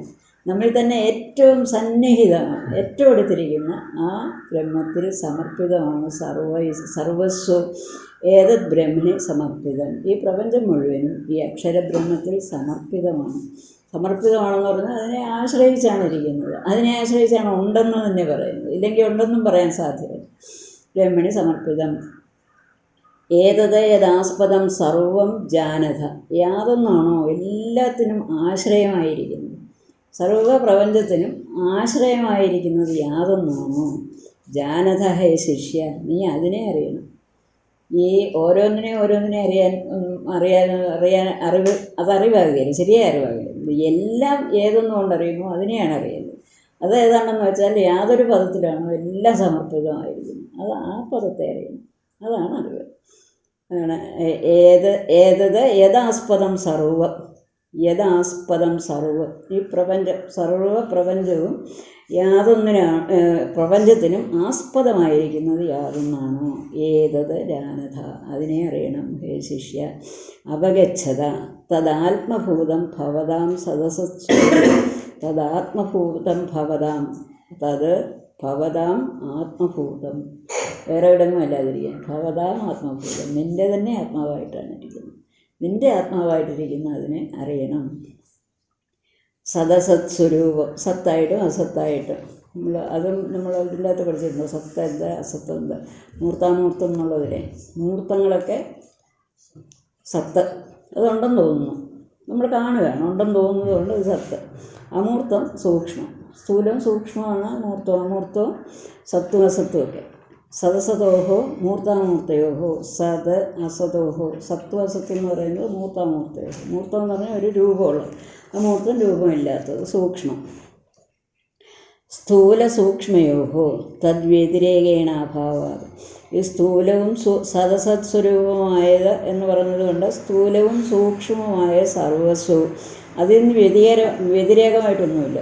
ഈ സൂക്ഷ്മമല്ലാത്തതും സൂക്ഷ്മമോ സ്ഥൂലമോ അല്ലാത്തതായിട്ടൊന്നും തന്നെയില്ല. അപ്പോൾ സ്ഥൂലവും സൂക്ഷ്മവും എല്ലാം തന്നെ ആ പദത്തെ ആശ്രയിച്ചാണ് ഇരിക്കുന്നത്. സ്ഥൂല സൂക്ഷ്മയോഹോ തദ്വ്യതിരേകേണ അഭാവാത്. വരേണ്യം വരണീയം തദേവ ഹി സർവസ്യ നിത്യത്വ പ്രാർത്ഥനീയം. വരേണ്യം നമ്മൾ പ്രാർത്ഥിക്കേണ്ടത്, വരിക്കേണ്ടത്, നമ്മൾ എന്തിനാണ് സ്വീകരിക്കേണ്ടത്, എന്തിനാണ് പ്രാർത്ഥിക്കേണ്ടത്, അതാണ് വരണീയം. തദേവ ഹി സർവസ്യ നിത്യത്വാത് പ്രാർത്ഥനീയം. ഈ ആത്മാവിനെ തന്നെയാണ് സർവ മൂർത്താമൂർത്ത വസ്തുക്കൾക്കും ആസ്പദമായിരിക്കുന്നത് യാതൊരു ബോധമാണോ, യാതൊരു ആത്മാവാണോ അതിനെ തന്നെയാണ് നമ്മൾ വരിക്കേണ്ടത്, അതിനാണ് പ്രാർത്ഥിക്കേണ്ടത്. അത് ആ പദത്തിലെത്താനാണ് നമ്മൾ ശ്രമിക്കേണ്ടത്. വരേണ്യം വരണീയം തദേവ ഹി സർവസ്യ നിത്യത്വാത് പ്രാർത്ഥനീയം. എന്തുകൊണ്ടാണ് അതിനെ പ്രാർത്ഥിക്കേണ്ടതെന്ന് വെച്ചാൽ നിത്യത്വമാണ്, അത് മാത്രം നിത്യമാണ്, ബാക്കിയെല്ലാം മാറുന്നു, നമ്മുടെ എല്ലാ അനുഭവങ്ങളും മാറുന്നതാണ്. ഇപ്പോൾ ഇപ്പോൾ വരെയുള്ള അനുഭവം നോക്കിയാൽ ഒന്നും അന്നത്തെ അനുഭവം ഇപ്പോൾ ഇല്ല, അപ്പോൾ എല്ലാം മാറിക്കൊണ്ടിരിക്കുന്നതുകൊണ്ട് അതിനെയൊക്കെ പ്രാർത്ഥിച്ചാൽ അത് മാറിപ്പോകും. അതുകൊണ്ട് പ്രയോജനമില്ല. കാരണം പ്രാർത്ഥിച്ച് നമുക്ക് കിട്ടി അതങ്ങോട്ട് മാറിപ്പോയി, പിന്നെ അടുത്തതിന് വേണ്ടി പ്രാർത്ഥിച്ചു അതങ്ങോട്ട് പോകും. ഇങ്ങനെ തന്നെ ഇരിക്കും. അതുകൊണ്ട് ഒരിക്കലും മാറാത്ത ആത്മാവിനെ അറിയാനാണ്, അതിനെയാണ് പ്രാർത്ഥിക്കേണ്ടത്, അതിനെയാണ് അറിയാൻ ശ്രമിക്കേണ്ടത്. വരണീയം തദേവ ഹി സർവസ്യ നിത്യത്വാത് പ്രാർത്ഥനീയം പരം വ്യതിരിക്തം വിജ്ഞാനാത് പ്രജാനാമിതി വ്യവഹിതേന സംബന്ധ. ഇവിടെ സംബന്ധം ദൂരാന്വയം എന്ന് പറയുന്നത്. അതുപോലെ ഈ പ്രജാനം വിജ്ഞാനാദ്യത് വരിഷ്ഠം പ്രജാന. ഇപ്പം പ്രജാനാം വിജ്ഞാനാതെന്ന് അവിടെ ഇടയ്ക്കൊരു വാക്ക് കയറുന്നതുകൊണ്ട് അത് ദൂരാന്വയം പോലെ എടുക്കാൻ പറ്റും. പരം വ്യതിരിക്തം വിജ്ഞാനാത് പ്രജാനാം ഇത് വ്യവഹിതേന സംബന്ധ യല്ലൗകിക വിജ്ഞാന ആഗോചരം ഇത്യർത്ഥ. യാതൊന്നാണ് യത് എന്ന് പറയുന്നത് ലൗകിക വിജ്ഞാന ആഗോചരം. ഇവിടെ മന്ത്രത്തിലെ ഏതജ്ജാനത എന്ന് പറഞ്ഞല്ലോ, ഇതിനെ അറിയണം. ഏതാണത്? ലൗകിക വിജ്ഞാനാത് അഗോചരം. ലൗകിക വിജ്ഞാനമുണ്ട്, നമ്മുടെ പഞ്ചേന്ദ്രിയങ്ങളുണ്ട്, നമ്മൾ ചിന്തിച്ചോ ബുദ്ധി വളരെ ബുദ്ധി പ്രയോഗിച്ചോ ഒന്നും അറിയാൻ സാധിക്കുന്നതല്ല. ഇതിലെല്ലാം അഗോചരമാണ് ഈ ആത്മസ്വരൂപം. അത് നമുക്ക് ബാക്കിയെല്ലാം കണ്ടും കേട്ടും അറിഞ്ഞോ വല്ലവരും പറഞ്ഞറിഞ്ഞോ നേരിട്ട് കണ്ടറിഞ്ഞോ ഒക്കെ അറിയാം, നമ്മളെ അറിയാൻ പറ്റുന്നില്ല. യദ്വരിഷ്ഠം വരതമം സർവപദാർത്ഥേഷു വരേഷു തഥ്യേകം ബ്രഹ്മാതിശയേന വരം. ഇതാണ് അതിശയേന വരം. അതായത് അതിനെ അതിശയിക്കുക എന്ന് പറഞ്ഞാൽ അതിശയിക്കുക, അതിനെ മറികടക്കുക.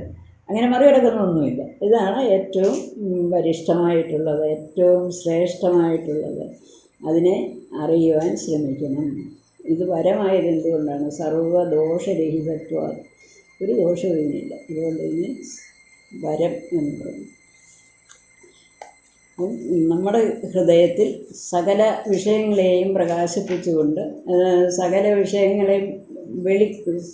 വിഷയങ്ങളും വെളിപ്പെടാൻ കാരണമായിരിക്കുന്ന യാതൊരു അറിവാണ്. ആ അറിവാണ് ആത്മസ്വരൂപം. അതാണ് ശരിയായ സ്വരൂപം. അതായത് ആത്മസ്വരൂപം എന്ന് പറയുമ്പോൾ നമ്മൾ ഞാൻ എന്നുദ്ദേശിക്കുമ്പോൾ ഇങ്ങനെയാണല്ലോ ഉദ്ദേശിച്ചത്. ഇങ്ങനെയല്ല വാസ്തവത്തിൽ. ഇപ്പോൾ നമ്മളൊരു നല്ല വിളക്ക് വെച്ചിട്ട്, ഇതൊക്കെ നമ്മുടെ ഈ ഉദാഹരണം എന്ന് പറഞ്ഞ പോലെ എവിടാണോ അതിൻ്റെ അകത്ത് ഒരു സാമ്യമുള്ളത് അത് എടുക്കുക. ഒരു വലിയ വിളക്ക് വെച്ചൊരു കണ്ണാടി വെച്ചു, അത് കൂടെ വലിയതായിട്ട് ഇങ്ങനെ കണ്ടുകൊണ്ടിരിക്കുക. അപ്പോൾ ഈ കാണുന്ന പ്രകാശം വാസ്തവത്തിൽ ഏതിൻ്റെതാണ്? ഈ ബിംബഭൂമായ ആ പ്രകാശത്തിൻ്റെ, അല്ലാതെ ഈ കണ്ണാടിയുടെ വകയല്ല. അപ്പോൾ ഇതിൻ്റെ അന്ന് പറഞ്ഞതുപോലെ നമ്മുടെ ഹൃദയത്തിൽ കൂടി വന്നപ്പോൾ ഇങ്ങനെയൊക്കെ നമ്മൾ കാണുന്നു, നമ്മുടെ അന്ധകരണത്തിൽ കൂടി പ്രകാശിച്ചപ്പോൾ ഇങ്ങനെയൊക്കെ കാണുന്നു. അവിടെ ഒരു ചെറിയ പ്രകാശമുണ്ട്, അതിനെ വിജ്ഞാനമായി അറിയുന്നു എന്നറിഞ്ഞുകൊണ്ടിരിക്കുന്ന ആളുണ്ട്. അത് വിചാരിച്ചു എൻ്റെയാണിതെല്ലാം. വാസ്തവത്തിൽ അതല്ല. നമ്മൾ ഈ ഞാൻ എന്നുള്ളത് നമ്മളിങ്ങനെ ചിന്തിച്ച് അപഗ്രഥിച്ച് പോകുമ്പോഴേ ബാധിക്കുക. ഓരോന്നും ബാധിച്ചു. ഞാനാണോ എന്ന് അന്വേഷിച്ചെല്ലാം ബാധിച്ചിട്ടൊരു ബാധാവധി. അപ്പം മറ്റ് എല്ലാം സത്യമല്ലെന്ന് മനസ്സിലായി. പിന്നെ എന്താണെന്ന് സത്യം എന്ന് ചോദിച്ചപ്പം ഭഗവാൻ അവിടെ ചെയ്തതുപോലെ തന്നിലേക്ക് എങ്ങനെ എന്ന് പറഞ്ഞുകൊണ്ട് നമുക്കറിയാൻ പറ്റുന്നില്ല. ഈ ഇതുവരെ യാതൊന്നും കൊണ്ട് നമ്മൾ ഓരോന്നിനെ നിരാകരിച്ചോ ആ ബുദ്ധി കൊണ്ട് ഇതിനെ അറിയാൻ സാധിക്കുന്നില്ല. ആ ബുദ്ധി നിശ്ചലമായിപ്പോകും. അവിടെ ബുദ്ധി എല്ലാം നിശ്ചലമായി നിൽക്കുമ്പം യാതൊന്ന് പ്രകാശിക്കുന്നു. അതാണ് സത്യം. അപ്പം ഇതുവരെ എല്ലാറ്റിനെയും നിരാകരിച്ചത് യാതൊരു അറിവ് കൊണ്ടാണ്. ആ അറിവ് കൊണ്ടല്ല, അറിവിലാണോ, ആ അറിവാണ് സത്യം എന്ന് മനസ്സിലാക്കണം. അപ്പം എല്ലാം ബാധിച്ചു പോയി. അപ്പം ഈ കണ്ണാടി അങ്ങോട്ട് പോയാലേ, കണ്ണാടി ഇല്ലെങ്കിൽ ഈ സകല മറ്റ് ഈ വിശേഷ കണ്ടതെല്ലാം മാറിപ്പോയി. ഈ ഏകമായ ദീപം ഇരിക്കും എന്ന് പറഞ്ഞ പോലെ ഒരു ദീപം. അത് നമ്മൾ ദീപം പോലെയും പറയാൻ പറ്റത്തില്ല, എങ്കിലും ഒരു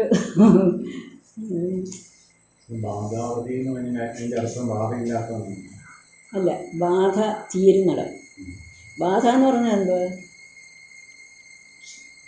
ബാധ എന്ന് പറഞ്ഞാൽ തയോർ ബാധ. ഇത് ഒരു നിർവചനമുണ്ട് പഞ്ചദശിയിൽ മറന്നു, സത്യം പറഞ്ഞു. ബാധ എന്ന് പറഞ്ഞാൽ നമ്മൾ കാണുന്നുണ്ട് പക്ഷെ സത്യമല്ല നിശ്ചയിച്ചു. ഇപ്പോൾ പല സംഗതികളും ഉണ്ടല്ലോ, നമ്മൾ കാണുന്നുണ്ട് പക്ഷെ സത്യമല്ല. അതാണ് ബാധ എന്ന് പറയുന്നത്. ലയം എന്ന് പറയുന്നത് അത് ലയിച്ചു പോയി. ലയിച്ചു പോയാൽ തിരിച്ചു വരും. ലയിച്ചു പോയാൽ ഒരിക്കലും കാണുന്നുണ്ടെങ്കിലും സത്യമല്ല എന്ന് മനസ്സിലാക്കുക. നിശ്ചയിച്ചാൽ പോരാ, നമ്മൾ അപരോക്ഷമായിട്ട് ഇത് അറിയണം, എങ്കിലേ പ്രയോജനമുള്ളൂ. അല്ലെങ്കിൽ മരീചി ഉദാഹരണമാണ്. മരീചി നമ്മൾ കാണുന്നുണ്ട്. നമ്മൾ ചില സമയം നല്ല വെയിലുള്ള സമയത്ത് നമ്മൾ ഈ ടാറിട്ട റോഡ് ശരിക്കും വെള്ളം കിടക്കുന്നു. അപ്പം നമുക്കറിയാം അവിടെ വെള്ളമില്ല, വെള്ളമില്ല, കാണുന്നു. അതാണ് ബാധ. നമ്മൾ കാണുമ്പോഴും അത് സത്യമല്ല എന്ന് അറിയുന്നതാണ് ബാധ. ഇപ്പോൾ ഈ പ്രപഞ്ചം നമ്മൾ അല്ല, അത് അറിയുന്നത് ബാധ.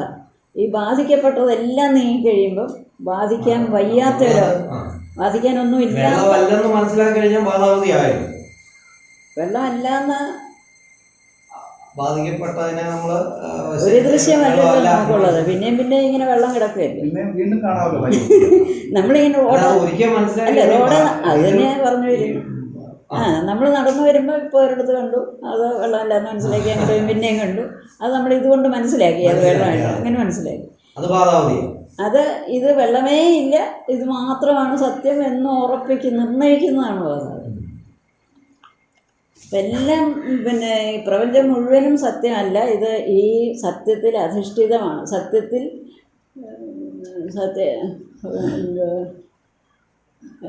അമൃഷ നമ്മൾ ഭാഗവതം പഠിച്ചത് അല്ല, ആ അമൃഷ മൂന്നാമത്തെ പദ്യം, മൂന്നാമത്തെ വരി, ജന്മാദ്യസ്യതോന്വയാദിതരതശ്ചാർത്ഥേഷു അഭിജ്ഞസ്വരാക്ഷ തേനേ ബ്രഹ്മഹൃദായ ആദികവേ മുഹ്യന്തേ തേജോ വാരിമുദാം യഥാ വിനിമയോ എത്രത്ത് സർഗോ അമൃഷ. എത്രത്ത് സർഗ അമൃഷ രണ്ടിന് അർത്ഥം പറയുന്നു. എത്ര ത്രിസർഗ അമൃഷ, ഈ ത്രിസർഗം, ഈ സൃഷ്ടി യാതൊരു അധിഷ്ഠാനത്തെ അറിയുമ്പോഴാണോ സൃഷ്ടി പൂർണ്ണമായിട്ടും മിഥ്യയാണെന്ന് അറിയുന്നത്. അപ്പോൾ പൂർണ്ണമായിട്ട് ഓരോന്നിനെ നമ്മളിപ്പോൾ ഓരോ സ്ഥൂല ശരീരം ബാധിച്ചു, സൂക്ഷ്മ ശരീരം ഞാനല്ല എന്ന് പറഞ്ഞു, അവിദ്യ ഞാനല്ല എന്ന് പറഞ്ഞു. അവിദ്യയാണ് ഉറക്കത്തിൽ നമുക്ക് അനുഭവപ്പെടുന്ന അറിവില്ലായ്മയാണ് അവിദ്യ. അങ്ങനെയാണ് അത് പ്രകടമാകുന്നത്. ആ അവിദ്യ ഞാനല്ല എന്ന് ഉറപ്പിച്ച് ഇതിനെല്ലാം അധിഷ്ഠാനമായിരുന്ന ചൈതന്യം താനാണ് എന്നുറപ്പിക്കുന്നു. ഇപ്പോൾ ഈ സ്ഥൂല പ്രപഞ്ചത്തെ നമ്മൾ അപഗ്രഹിച്ച് ഓരോന്ന് നോക്കുമ്പോഴും ഇത് ഓരോന്നും സത്യമല്ല എന്ന് കണ്ടിട്ടല്ലേ ഇതെല്ലാം അസത്യമാണ്. നമ്മൾ ഈ സ്ഥൂല പ്രപഞ്ചമേ സൂക്ഷ്മ പ്രപഞ്ചത്തെ സ്വപ്നത്തിൽ ഇല്ലാതാകുന്നു. അതുകൊണ്ടത് സത്യമല്ല എന്ന് ബോധിച്ചു. പിന്നെ അല്ലാതെ ഇങ്ങനെ നോക്കുമ്പോൾ തന്നെ ഓരോന്ന് നോക്കുമ്പോഴും നമുക്കതിനെ സത്യമല്ല എന്ന് ബോധിക്കും. കാരണം കാണുമ്പം കേൾക്കുമ്പം കാണുന്നില്ല. ഇതിനെ മാനിനെ പിടിക്കാൻ പോയതല്ലേ, കാണുന്നവൻ കേൾക്കുന്നില്ല, കേൾക്കുന്നവൻ കാണുന്നില്ല, കാണുന്നവൻ ചിന്തിക്കുന്നവൻ കാണുന്നില്ല. ഇങ്ങനെ ഓരോന്നും ഓരോ അഭിമാനമാണ് ഇവിടെ. അങ്ങനെ നോക്കി വരുമ്പോൾ ഏതാണ് സത്യം? ഇതൊന്നുമേ സത്യമല്ല എന്നറിഞ്ഞു, ഇതൊന്നും സത്യമല്ല എന്നറിഞ്ഞ് ഓരോന്നിനെയും അങ്ങോട്ട് നിരാകരിച്ച് ഇത് പിന്നെ അറിയുന്നുണ്ടല്ലോ എവിടെയാണ് ഈ അറിവുണ്ടായത് എന്ന് ചോദിച്ചപ്പോൾ ഇതിലൊരു മിഥ്യാബോധം ഉണ്ടായതാണെന്ന് എന്തായാലും നമ്മൾ പ്രപഞ്ചത്തെ അറിയുന്നുണ്ട്. അപ്പോൾ അതെന്താണെന്ന് വെച്ചാൽ മിഥ്യയാണെന്ന് ബോധിക്കും. അപ്പോഴാണ് അതിനെല്ലാം അധിഷ്ഠാനമായ ചൈതന്യം മാത്രമാണ് സത്യം, അത് തൻ്റെ സ്വരൂപം തന്നെയാണ്. ഈ ഞാനെന്നുള്ളത് വാസ്തവത്തിൽ അറിവാണ്. എവിടെയും ഞാനാണെല്ലാം അറിയുന്നത്. ഇപ്പം നമ്മൾ ഈ ചില സംഗതികളെടുത്ത് ഈ കണക്കൊക്കെ ചെയ്യുമ്പോഴേ ചില ഇങ്ങനെ ബ്രാക്കറ്റിന് വെളിയിലോട്ട് എടുത്തിട്ട് ബാക്കിയെല്ലാം കൂടെ ചേർത്ത് ഒരു ബ്രാക്കറ്റ് ഇടുമല്ലോ, അങ്ങനെ ഒരു ഇക്വേഷനൊക്കെ എഴുതും. എന്ന് പറഞ്ഞാൽ ഞാൻ എന്നുള്ളതിനെ വെളിയിലോട്ട് എടുത്തിട്ട് ബാക്കിയെല്ലാം ചേർത്ത് എഴുതും. ആ ബ്രാക്കറ്റിലുള്ളതെല്ലാം സത്യമല്ല എന്ന് മനസ്സിലാക്കിക്കണം. ഇത് മാത്രം സത്യം. ഈ രാമകൃഷ്ണൻ ആരാ പറഞ്ഞിരിക്കുന്ന ഒന്നുണ്ടെങ്കിലേ പൂജ്യത്തിന് വിലയുള്ളൂ. വെറുതെ ഒരു പൂജ്യം ഇട്ടാൽ ഒന്നുമില്ല. എന്നാൽ ഒന്നിൻ്റെ അപ്പുറമാണ് ഒരു പൂജ്യമെങ്കിൽ അത് 10 അതുപോലെ ഈ ആത്മാവ് ഈ ബോധം ഉണ്ടെങ്കിലേ എല്ലാം ഉള്ളൂ, അല്ലെങ്കിൽ ഒന്നും തന്നെ. അപ്പോൾ അതാണ് സത്യം, മറ്റുള്ളതെല്ലാം മിഥ്യയാണ്. തൻ്റെ സ്വരൂപം അതാണ് സത്യം എന്ന് പറഞ്ഞപ്പോൾ തൻ്റെ സ്വരൂപം ഞാൻ എന്നുള്ളതിൻ്റെ ലക്ഷ്യം ഈ ആത്മാവാണ്. ഇപ്പോൾ പറഞ്ഞ പോലെ ഈ അറിയുന്നതെല്ലാം ഒരുപാട് വിഷയങ്ങളെ അറിയുന്നു. ആ വിഷയങ്ങൾക്കെല്ലാം ഒരു സത്ത കൊടുക്കുന്നത്. ഇപ്പോൾ ഓരോന്നിനെയും ഞാൻ അറിയുന്നു എല്ലാത്തിനെയും അറിയുന്നുണ്ട്. ആ ഞാൻ എന്നുള്ളത് ഈ ഒരു വസ്തുവിൻ്റെ പ്രകാശമാണ്. ഇപ്പം പ്രജ്ഞാനാംശു പ്രധാനൈഹി നമ്മൾ ഇതിൻ്റെ അകത്ത് പഠിച്ചതാണ് മാണ്ഡവ്യ കാരികെ. ആ പ്രജ്ഞാനത്തിൻ്റെ പ്രകാശം അതുകൊണ്ടാണ് ഞാനറിയുന്നത്. സ്ഥൂലഭുക്കായിരിക്കുന്നു, പിന്നെ പുറത്ത് കഴിഞ്ഞപ്പം സൂക്ഷ്മഭുക്കായി എന്ന് പഠിച്ചത്, ആനന്ദഭുക്കായി ഇരുന്നത്.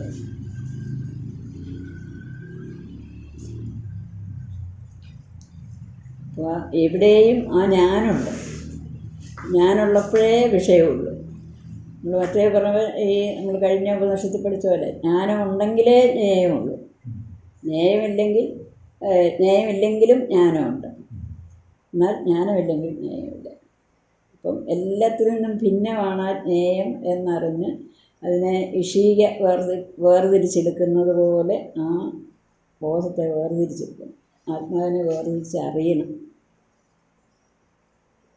അവിടെ ആ അറിവിനാണ് എങ്ങനെ അറിയുന്നു, ആരറിയുന്നു എന്നൊക്കെയുള്ള ചോദ്യം വരുന്നത്. ആരും അറിഞ്ഞിട്ടില്ലെങ്കിൽ ഇങ്ങനെ ഒരു വസ്തു ഉണ്ട്, ഇത്രയും വലിയൊരു സാഹിത്യം അതിൻ്റെ പേരിലുണ്ടാകും.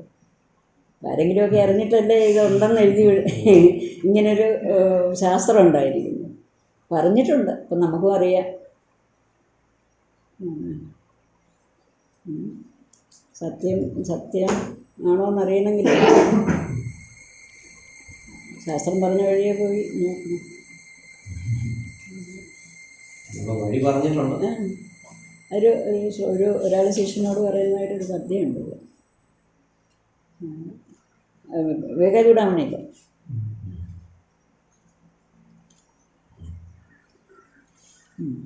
അപ്പം അതാണ് ഗുഹാചരം. അതാണ് ഈ ലക്ഷണം പിടിപ്പിച്ച ഒരു സ്ഥലത്ത് പോയി ഇരുന്നിട്ട് പ്രതിബിംബവിശിഷ്ടമാകുന്ന മതി മാത്രാതിരിക്കുന്ന രീതിയിൽ സ്ഥിതി ചെയ്ത് മേഘനായ നീ അതിലെല്ലാം വികസുന്നു സാക്ഷിയായി.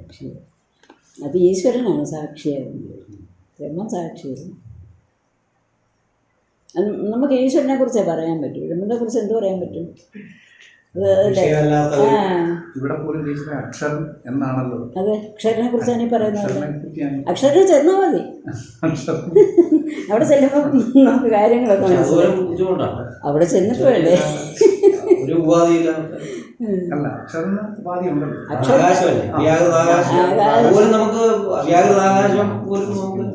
ആകാശം തന്നെ പറ്റുന്നില്ല. ഈശ്വരനെ പോലെ നമുക്ക് ശരിയാ, ഈശ്വരനെ ചെന്നാൽ മതി. പിന്നീട് ഈശ്വരൻ ചെന്ന് അങ്ങോട്ട് ഈശ്വരൻ തന്നെ തള്ളി.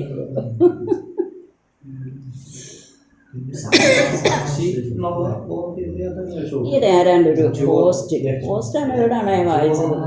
ഒരാൾ സാധന ചെയ്യാൻ പോയി, ഒരാൾ അമ്പലത്തിൽ പോകുന്നു, ദിവസവും അമ്പലത്തിൽ പോകുന്നു. ഈശ്വരനുണ്ട് നല്ല ഭക്തിപൂർവ്വമാണ് പോകുന്നത്, ഈശ്വരനെ സ്മരിച്ചാണ് ഭക്തിപൂർവ്വം പോവുകയാണ്. ഈശ്വരൻ്റെ സ്വരൂപം അറിയാമെന്നും അറിയാൻ വയ്യ. ഇപ്പം എനിക്ക് സ്വരൂപം അറിയാൻ വയ്യ, ഒന്നും അറിയാൻ വയ്യ. ഇവിടെയാണ് ഈശ്വരനുള്ളതെങ്കിൽ നമ്മൾ അമ്പലത്തിൽ പോയി തരുന്നത്. അപ്പോൾ അവിടെ ഒരു കീർത്തനമൊക്കെ കേട്ട് 4 കീർത്തനം ചെല്ലാമെന്ന് തോന്നുന്നു. കുറച്ച് നാൾ കീർത്തനം ചെല്ലുമ്പോൾ നമുക്ക് തോന്നുന്നു ഒരു മന്ത്രം ചോദിക്കാം. ഇങ്ങനെ ക്രമേണ ഉയർന്നു പോകും. അത് നമ്മൾ സിൻസിയറായിരിക്കണം. പക്ഷേ അതെ, എങ്കിലേ ഈശ്വരൻ പ്രസാദിക്കും.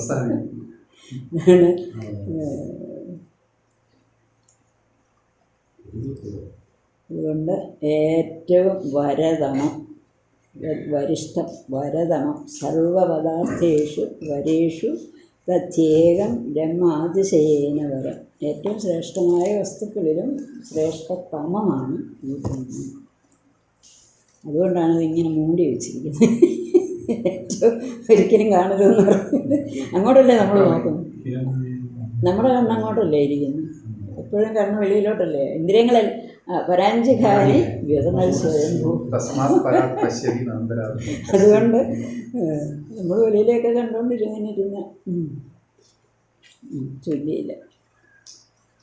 ആവിസന്നിഹിതം വാചകം ഭഗവതമത്രേതസമർപ്പിതം ഏതത് പ്രാണനിഷച്ച യദേതജ്ജാനത സദസത്വരേണ്യം പരം വിജ്ഞാനാദ്യവരിഷ്ഠം പ്രധാനം. ഇപ്പം പറയാനുള്ളത് ഇവിടെ പറഞ്ഞു കഴിഞ്ഞു. എന്നാലും ഏത് ജാനത എന്ന് പറഞ്ഞുകൊണ്ട് അറിയണം. എങ്ങനെ അറിയും പറയുക. യദർച്ചിമത് യദണുഭ്യേണു അണുഭ്യോണു ച യസ്മിൻ ലോകാനിഹിത ലോകിനശ്ച തദേതദക്ഷരം ബ്രഹ്മ സ പ്രാണസ്തദ്വാങ്മന തദേതൽ സത്യം തദമൃതം തദ്വേത്തവ്യം സൗമ്യ വിദ്ധി. ഇപ്പം നമ്മൾ കാണാൻ പോകുമ്പോൾ ഒരു ലക്ഷണം അറിഞ്ഞുകൊണ്ട് പോകണ്ടല്ലേ കണ്ട ഇതാണെന്ന് മനസ്സിലാവുള്ളൂ. അതിലെ അപരോക്ഷജ്ഞാനം ഉണ്ടല്ലേ അപരോക്ഷജ്ഞാനം ഉണ്ടാവുള്ളൂ. അപ്പം പരോക്ഷമായിട്ട് നമ്മൾ അറിയണം അതിൻ്റെ ലക്ഷണമൊക്കെ. അപ്പോഴേ അപരോക്ഷ ഇത് കാണുമ്പോൾ ഇതാണ് എന്നറിയുകയാണ്. കാരണം യദർച്ചിമത് യദണുഭ്യൂണു ച യസ്മിൻ ലോകാനിഹിത ലോകിനശ്ച തദേതദക്ഷരം ബ്രഹ്മ സ പ്രാണസ്തദ്വാങ്മന തദേതൽ സത്യം തദമൃതം തദ്വേത്തവ്യം സൗമ്യ വിദ്ധി. യത് അർച്ചിമത് യത് അണുഭ്യഃ അണു ച യസ്മിൻ ലോകാഃ നിഹിതാഃ ലോകിനഃ ച തത് ഏതദക്ഷരം ബ്രഹ്മ സ പ്രാണഃ തത് ഉ വാങ്മനഃ തത് ഏതൽ സത്യം തത് അമൃതം തദ്വേത്തവ്യം സൗമ്യ വിദ്ധി. അല്ലയോ സൗമ്യ, ശൗനകനോടാണ്. യദർച്ചിമത് അർച്ചിസ് എന്ന് പറഞ്ഞാൽ ജ്വാല, പ്രകാശം. ഏതാണോ സ്വയം പ്രകാശം, ഇവിടെ പ്രകാശമുള്ളതായിരിക്കുന്നത്, ഏതാണോ സ്വയം പ്രകാശിക്കുന്നത്. ഇത് അണുഭ്യഃ അണു, അണുവിനേക്കാളും ഏറ്റവും അണുവിനേക്കാളും അണുവാണ്. ഏറ്റവും ചെറുതിനേക്കാളും ചെറുതാണ്, അതായത് ഏറ്റവും ചെറുതാണ്. അണുഭ്യഃ അണു യസ്മിൻ ലോകാഃ നിഹിതാഃ ലോകിനശ്ച യസ്മിൻ യാതൊന്നിലാണോ ലോകാഃ നിഹിതാഃ ഈ ലോകമെല്ലാം നിഹിതമായിരിക്കുന്നു, സ്ഥാപിച്ചിരിക്കുന്നു. യാതൊരു വസ്തുവിലാണോ ഈ ലോകങ്ങളെല്ലാം തന്നെ സ്ഥിതി ചെയ്യുന്നത്. ലോകിനശ്ച ഈ ലോകത്തിലുള്ള ആളുകളുണ്ടല്ലോ, അവരും ഇതിൽ തന്നെ ഇരിക്കുന്ന ലോകവും ലോകത്തിലുള്ള ആളുകളും യാതൊന്നിനെ ആശ്രയിച്ചാണോ ഇരിക്കുന്നത്. തത് ഏതദക്ഷരം ബ്രഹ്മ, അതാണ് ഈ അക്ഷരം ബ്രഹ്മ, അക്ഷരസ്വരൂപമായ ബ്രഹ്മം അതാകുന്നു. സ പ്രാണഃ, അതാണ് പ്രാണൻ. തത് വാങ്മൻ, അതായത് സകല ഉപാധികളും അത് തന്നെയാകുന്നു, ഈ അക്ഷരൻ തന്നെയാകുന്നു. തത് ഏതൽ സത്യം, ഇതാണ് സത്യം. തത് ഏതൽ സത്യം, ആ ഇതാണ് സത്യം. അതുകൊണ്ട് ഈ എല്ലാം യാതൊന്നിനെ ആശ്രയിച്ചിരിക്കുന്നു, ആ ബ്രഹ്മമാണ് സത്യം. തത് അമൃതം തത് വേത്തവ്യം സൗമ്യ വിദ്ധി. തദ് വേത്തവ്യം, വേദിക്കപ്പെടേണ്ടതാണ്. അത് അമ്പ ഇത് മുറിക്കുന്നതിനല്ലേ വേദിക്കുക എന്ന് പറയും. അങ്ങനെ വേദിക്കേണ്ടതാണ് സൗമ്യ, നീ അതിനെ വേദിക്കണം, വിദ്ധി വേദിക്കണം. അപ്പോൾ അതിനെ എന്താ ലക്ഷ്യം വെച്ചിട്ട് അമ്പ ഇത് മുറിക്കണം എന്നർത്ഥം. ഈ ആത്മാവ് യദർച്ചിമത് യദണുഭ്യൂണു ച യസ്മിൻ ലോകാനിഹിത ലോകിനശ്ച തദേതദക്ഷരം ബ്രഹ്മ സ പ്രാണസ്തത് വാങ്മന തദേതൽ സത്യം തദമൃതം തദ്വേത്തവ്യം സൗമ്യ വിദ്ധി. യഥ അർച്ചിമത് ദീപ്തിമത്, സ്വയം പ്രകാശമായിട്ടിരിക്കുന്നു, അതിനെ ആരും പ്രകാശിപ്പിക്കുന്നു, സ്വയം പ്രകാശിച്ചിരിക്കുന്നു. ദീപ്തിയ ഹ്യാദിത്യാദി ദീപ്യതേ ഇതി ദീപ്തിമത് ബ്രഹ്മ. എന്തുകൊണ്ടാണ് ദീപ്തിമതായിരിക്കുന്നത് വെച്ചാൽ സൂര്യനെ പോലും പ്രകാശിപ്പിക്കുന്നത് ഈ ബ്രഹ്മമാകുന്നു. അതുകൊണ്ട് അത് ആണ് ഏറ്റവും ദീപ്തി ഉള്ളത്. കിംച യദണുഭ്യഃ ശ്യാമാകാദിഭ്യോ അവി അണു ച സൂക്ഷ്മ. ശ്യാമ എന്താണ് ശ്യാമ എന്നുള്ളൊരു, അത് എന്താ വളരെ സൂക്ഷ്മമായൊരു വസ്തുവാണ്. അതെന്താണെന്ന് നമുക്കറിയില്ല, എന്തൊരു ഷായം അങ്ങനെ ഏതാണ്ട് ഒരു ശ്യാമാകം എന്നാണ്. അതിനേക്കാളും ചെറുതാണ്, അത്യന്തം സൂക്ഷ്മമാണെന്നർത്ഥം. ശബ്ദാത് സ്ഥൂലേഭ്യോ അപി അതിശയേന സ്ഥൂലം പൃഥിവ്യാദിഭ്യം. ഏറ്റവും ചെറുതാണെന്ന് പറഞ്ഞുകൊണ്ട് നമ്മൾ അർത്ഥം എടുക്കേണ്ടത് ഏറ്റവും ചെറുതാണ്, അതുപോലെ സ്ഥൂല വസ്തുക്കളിൽ വെച്ച് ഏറ്റവും സ്ഥൂലവുമാണ്. ഏറ്റവും ചെറുതിൽ വെച്ച് ഏറ്റവും ചെറുതാണ്, വലുതിൽ വെച്ച് ഏറ്റവും വലുതാണ്. യസ്മിൻ ലോകാഹ ഭൂരാദേഹ നിഹിതാഹ സ്ഥിതാഹ. യാതൊന്നിലാണോ ഭൂമി മുതലായ ലോകങ്ങളെല്ലാം സ്ഥിതി ചെയ്യുന്നത്. ഏജ ലോകിനഃ ലോകനിവാസിനോ മനുഷ്യാദയ ചൈതന്യാശ്രയാഹി സർവേ പ്രസിദ്ധാഹ. ഈ ലോകങ്ങളും ലോകത്തിലുള്ള ആളുകളും എല്ലാം തന്നെ ഈ ചൈതന്യാശ്രയാഹ. ഇപ്പോൾ ഉണ്ടെന്നൊരനുഭവം ഇല്ലാതെ ഒന്നിനും ഉണ്ടെന്നൊരനുഭവം ഇല്ലെങ്കിൽ ഇപ്പോൾ എന്താണുള്ളത്? ഞാനിപ്പോൾ ഇരിക്കുന്നു, ഞാൻ ഉണ്ടെന്നൊരനുഭവം എനിക്കില്ലെങ്കിൽ പിന്നെ എന്നെ സംബന്ധിച്ച് എന്താണുള്ളത്? ഈ എന്താണ് പിന്നൊന്നുമില്ല. അപ്പം അതിനെ ആശ്രയിച്ചാണ് ഇരിക്കുന്നത്. നമ്മളിപ്പം ബോധമില്ലാതെ ഈ ബോധം കെട്ട് കിടക്കുന്നു എന്നൊക്കെ പറയുമ്പോൾ ആ ഉണ്മയോട് ഉണ്ടല്ലോ, അവർക്ക് ആ ഉണ്മ ചത്തും തോന്നുന്നില്ലല്ലോ, ബോധം കിട്ടുന്നില്ലേ തോന്നുന്നു.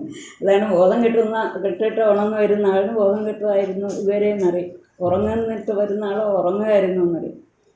അങ്ങനെ ഓരോ അവസ്ഥയിൽ അതെ അതെ അറിയത്തില്ലേ, ബോധം കെട്ടിട്ടില്ലേ?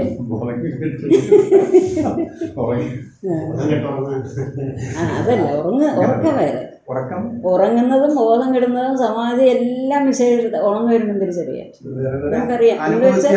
പിന്നെ ആ അന്ധകരണത്തിൻ്റെ ആ അവസ്ഥ, ആ സംസ്കാര സജീവമായിട്ട് ഉണർന്നു വരുന്നു പഞ്ചദശയിലുണ്ട്. ആ സംസ്കാരത്തോടു കൂടിയാണ് ഉറങ്ങുന്നത്. ഞാൻ ഇതുവരെ ഉറങ്ങുകയായിരുന്നു എന്നുള്ള ഒരു ബോധമുണ്ട് അവിടെ. സാക്ഷി ബോധ്യമാണ്. അതുപോലെ ഞാൻ ഇനി ബോധമില്ല എന്നുള്ള ഒരു ബോധമുണ്ട്. ആ ബോധത്തെയും പ്രകാശിപ്പിക്കുന്നുണ്ട് ഇവിടെ. അന്ധകരണത്തിലുള്ള മനസ്സിൻ്റെ ആ ഒരു അവസ്ഥയെയും പ്രകാശിപ്പിക്കുന്നുണ്ട്. ഞാൻ ഉറങ്ങുമായിരുന്നു എന്നുള്ളതിനെയും പ്രകാശിപ്പിക്കുന്നു, ഞാൻ സമാധിയായിരുന്നു എന്നുള്ളതും പ്രകാശിപ്പിക്കുന്നു. അതുകൊണ്ടാണ് സംസ്കാരം സജീവമായിട്ട് ഉണർന്നു വരുമ്പോൾ എന്ത് ചെയ്യുമായിരുന്നു എന്നറിയാം. ഞാൻ ഉറങ്ങുമായിരുന്നു, സമാധിയായിരുന്നു എന്നറിയാൻ സാധിക്കും. ചൈതന്യാശ്രയാഹി സർവേ പ്രസിദ്ധാഃ തദേതൽ സർവാശ്രയമക്ഷരം ബ്രഹ്മ സ പ്രാണഃ തതു വാങ്മനഃ വാക്ച മനശ്ച സർവാണി ച കരണാനി തദന്തശ്ചൈതന്യം ചൈതന്യാശ്രയോ ഹി പ്രാണേന്ദ്രിയാദി സർവസംഘാതഃ. പ്രാണേന്ദ്രിയാദി പ്രാണങ്ങളും ഇന്ദ്രിയങ്ങളും എല്ലാം തന്നെ ഈ ചൈതന്യാശ്രയങ്ങളാണ്. പ്രാണസ്യ പ്രാണം ഇത് ശ്രുത്യന്തരാറ് ഞാൻ നേരത്തെ പറഞ്ഞിട്ടുണ്ട്. യദർച്ചിമത് യതാണ് ഭ്യൂണു ച യസ്മിൻ ലോകാനിഹിതായ ലോകിനശ്ച തദേതദക്ഷരം ബ്രഹ്മ സ പ്രാണസ്തത് വാങ്മന തദേതൽ സത്യം തദമൃതം തദ്വേദ്ധവ്യം സൗമ്യ ബുദ്ധി. ഇപ്പം വേദിക്കണം എന്ന് പറഞ്ഞു. എങ്ങനെ വേദിക്കും? ഇതിനെ വേദിക്കാതെ മുറിക്കുക എന്നല്ലേ അർത്ഥം. അപ്പം എങ്ങനെ മുറിക്കാൻ പറ്റും? ആത്മാവിനെ മുറിക്കാനറിയാം, അത് മുറിക്കത്തില്ല എന്നൊക്കെ ധാരാളം പറഞ്ഞിട്ടുണ്ട്. ശ്യാമ ഇത്രയും വലിയ അണുഭ്യോണു, ഏറ്റവും അണുവാണെങ്കിൽ അതിനെ എങ്ങനെ മുറിക്കും? യത് പ്രാണാദീനാം അന്തശ്ചൈതന്യം അക്ഷരം തദ്ദേതൽ സത്യം അഭിദധം അധഃ അമൃതം അവിനാശി തദ്വേദ്ധവ്യം മനസാ താടയിതവ്യം തസ്മിൻ മനസ്സമാധാനം കർത്തവ്യം ഇത്യർത്ഥം. ഈ വിത്തി എന്ന് പറയുന്നത് വേദിക്ക് മനസ്സുകൊണ്ട് അവിടെ അതിലെ മനസ്സമാധാനം കർത്തവ്യം, അതിൽ സമാധാനിക്കണം. സമാധാനം എന്നുള്ളതിനർത്ഥം സമമായി ആധാനം ചെയ്യുക. അപ്പം അതിനോട് ചേർന്നിരിക്കുക എന്നർത്ഥം. ആ ഒരു നിശ്ചലമായി പ്രകാശപൂർണമായിരിക്കുന്ന ആ വസ്തുവിനോട് ചേർന്നിരിക്കുക. ഇതാണ് സമാധാനം കർത്തവ്യത്യർത്ഥ. യസ്മാത് ഏവം ഹേ സൗമ്യ വിദ്യാക്ഷരേ ചേത സമാധസ്വ. ഈ അക്ഷരത്തിൽ മനസ്സിനെ സമാധാനിപ്പിക്കണം, മനസ്സിനെ ഇളകാതെ നിർത്തണം എന്ന് വേദിക്കുക എന്ന് പറഞ്ഞാൽ അർത്ഥം മനസ്സിലാക്കണം. ധനുർ ഇനി 2 പദ്യം കൂടെ നമുക്കെടുക്കാം.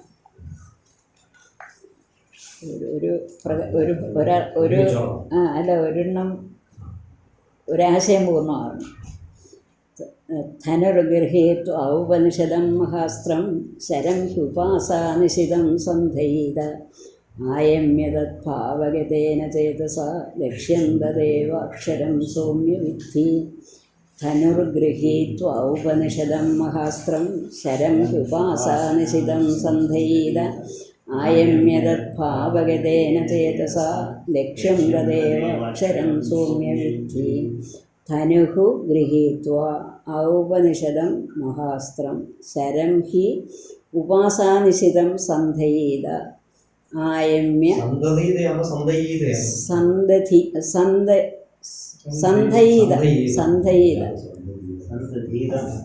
ഞാനങ്ങനല്ലേ പറഞ്ഞു.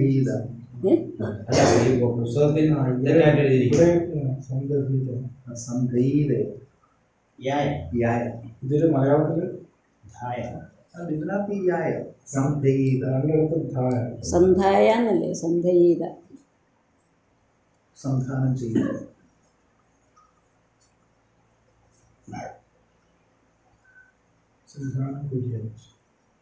സന്ധായ സന്ധയീത.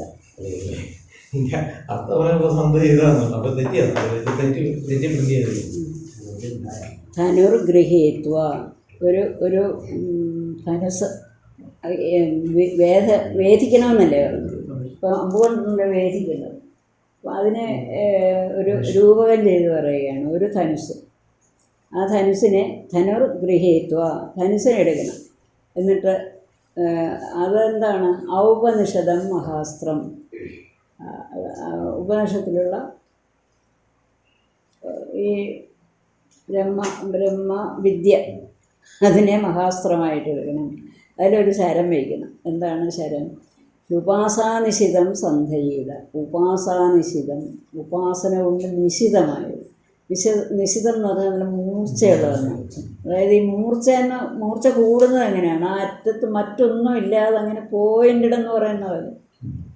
അതുപോലെ ഈ മനസ്സ് മറ്റൊരു വിഷയമില്ലാതെ ആ ഏകാഗ്രം എന്ന് പറഞ്ഞാൽ ഏകമായ അഗ്രത്തോടു കൂടി ഈ ബ്രഹ്മം എന്ന് മാത്രമുള്ള ഒരു ലക്ഷ്യത്തോടു കൂടി ഉപാസാനിശിതം സന്ധയീത. ആ ശരത്തെ ഇതേ വയ്ക്കണം. ധനുസിൽ വെച്ചിട്ട് ആയമ്യ ഇങ്ങോട്ട് വലിക്കണം.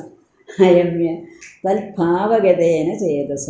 ആ ഭാവഗതേന ചേതസ. ആ ഭാവഗതം എന്ന് പറഞ്ഞാൽ ഭാവത്തിലായിപ്പോയി, ഭാവത്തിലേക്ക് ഗമിച്ചു, ആ ബ്രഹ്മത്തിലേക്ക് ഗമിച്ചു കഴിഞ്ഞു. അങ്ങനെയുള്ള ഒരു ചേതസ്സുകൊണ്ട് ലക്ഷ്യം തദേവ അക്ഷരം സൗമ്യ വിദ്ധി. ലക്ഷ്യം എന്താണ്? ഇത് വലിക്കുമ്പം ശരം ചെന്ന് കൊള്ളാൻ ഒരു ലക്ഷ്യമുണ്ടല്ലോ. ആ ലക്ഷ്യം എന്താണ്? തദേവാക്ഷരം ബ്രഹ്മ. ഈ അക്ഷരം ബ്രഹ്മയാണ്, അക്ഷര സ്വരൂപമാണ്, അക്ഷരബ്രഹ്മമാണ് ലക്ഷ്യം. ആ ഉപാസാനിശിതമായ മനസ്സുകൊണ്ട് ബ്രഹ്മത്തെ തന്നെ ഭാവന ചെയ്ത് ആ ബ്രഹ്മത്തിലേക്ക് അങ്ങ് ചേരുക. അവിടെ അങ്ങ് ഇരിക്കുക. അവിടെ അങ്ങ് ഈ ശരം അങ്ങോട്ട് ചെന്ന് അവിടെ അങ്ങ് ഇരിക്കുകയല്ലേ, അല്ലാതെ പെൻസിലോട്ട് വരികയല്ലല്ലോ തിരിച്ച്. അവിടെ തന്നെ ഇരിക്കുകയല്ലേ. ശരം എവിടെയാണോ ലക്ഷ്യത്തിൽ ചെന്നുകൊണ്ട് അവിടെ തന്നെ ഇരിക്കും. അതുപോലെ ഈ മനസ്സ് ലക്ഷ്യത്തിൽ ചെന്നിട്ട് അവിടെ തന്നെ അങ്ങോട്ട് ഇരിക്കും. ധനുർഗൃഹീത്വ ഔപനിഷദം മഹാസ്ത്രം ശരം ഉപാസാനിശിതം സന്ധയീത ആയമ്യതദ്ഭാവഗതേന ചേതസാ ലക്ഷ്യം തദേവാക്ഷരം സൗമ്യവിദ്ധി. ധനുഃ ഇഷ്വാസനം. ഇഷ്വാസനം എന്ന വിഷു ഇരിക്കുന്ന സ്ഥലം. വിഷു അമ്പല്ലേ?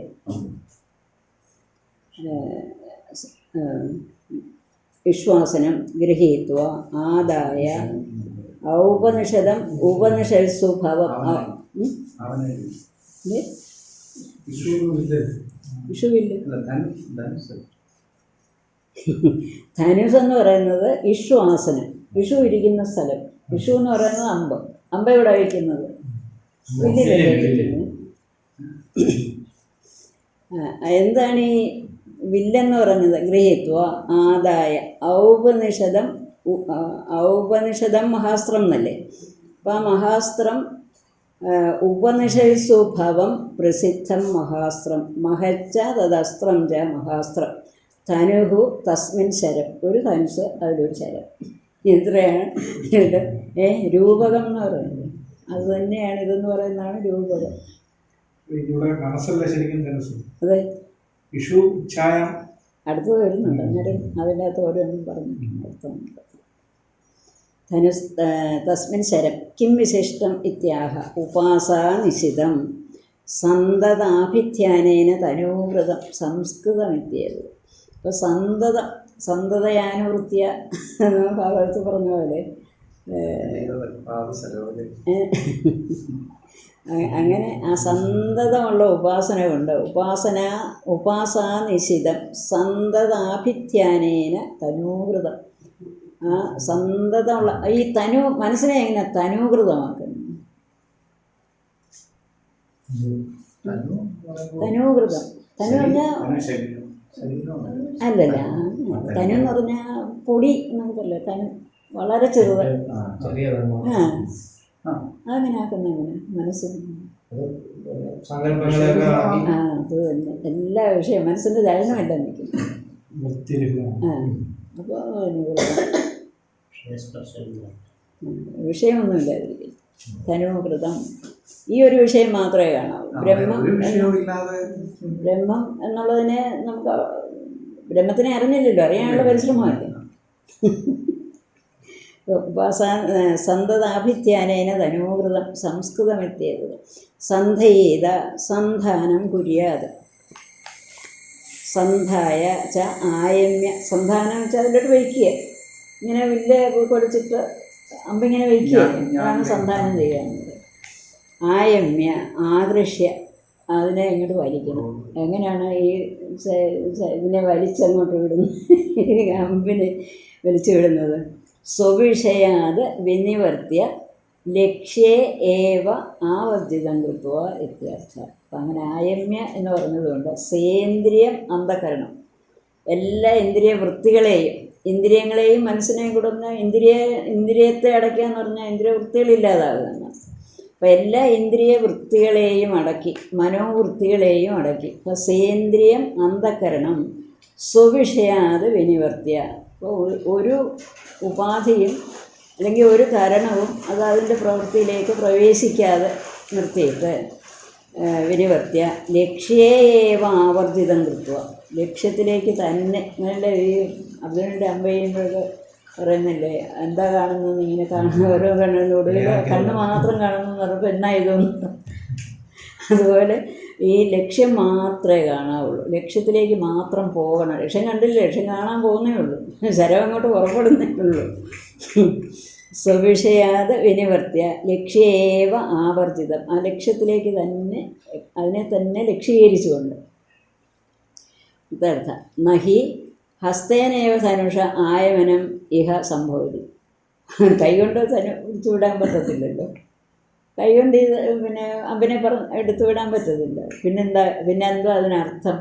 തദ്ഭാവഗതേന തസ്മിൻ ബ്രഹ്മണ്യ അക്ഷരേ ലക്ഷ്യേ ഭാവന ഭാവക തദ്ഗതേന ചേതസാ ലക്ഷ്യം തദേവ യഥോക്ത ലക്ഷണമക്ഷരം സൗമ്യ വിദ്ധി.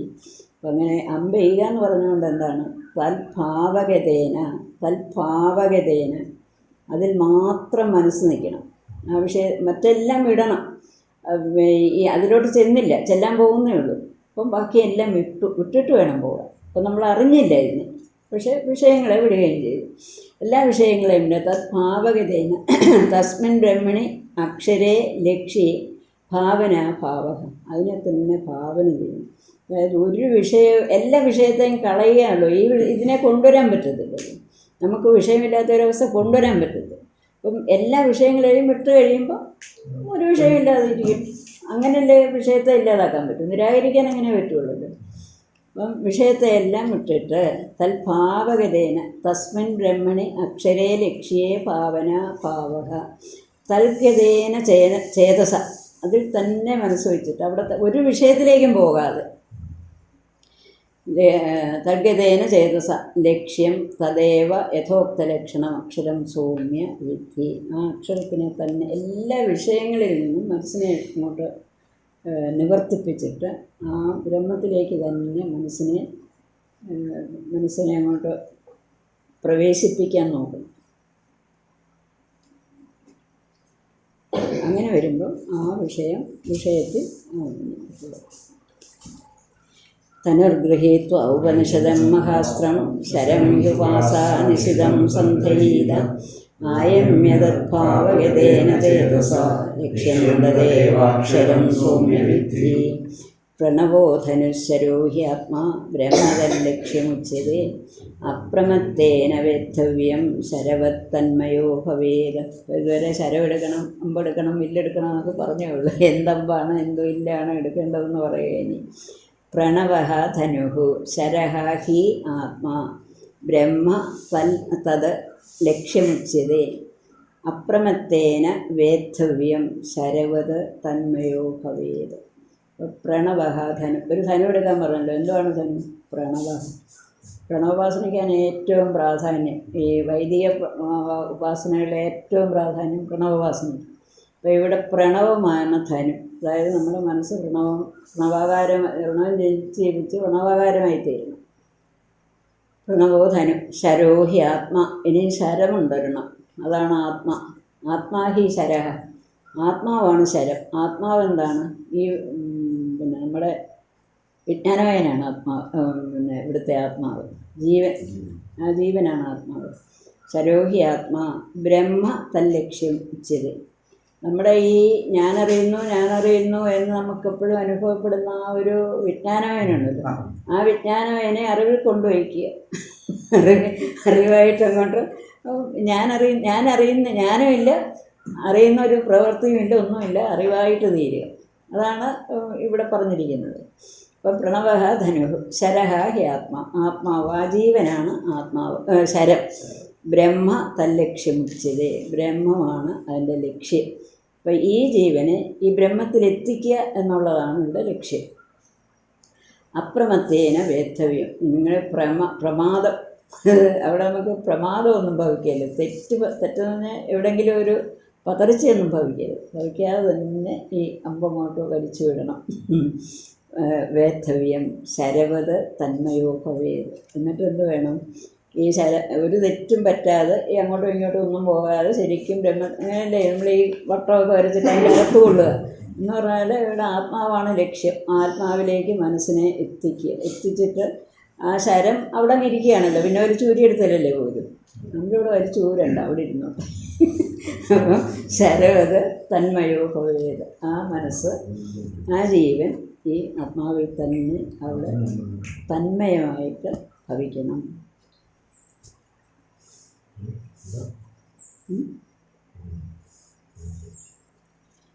പ്രണവ ഓങ്കാര ധനു യഥാ വിശ്വാസനം ലക്ഷ്യേ ശരസ്യ പ്രവേശകാരണം യഥാ ആത്മശരസ്യ അക്ഷരേ ലക്ഷ്യേ പ്രവേശകാരണം ഓങ്കാര.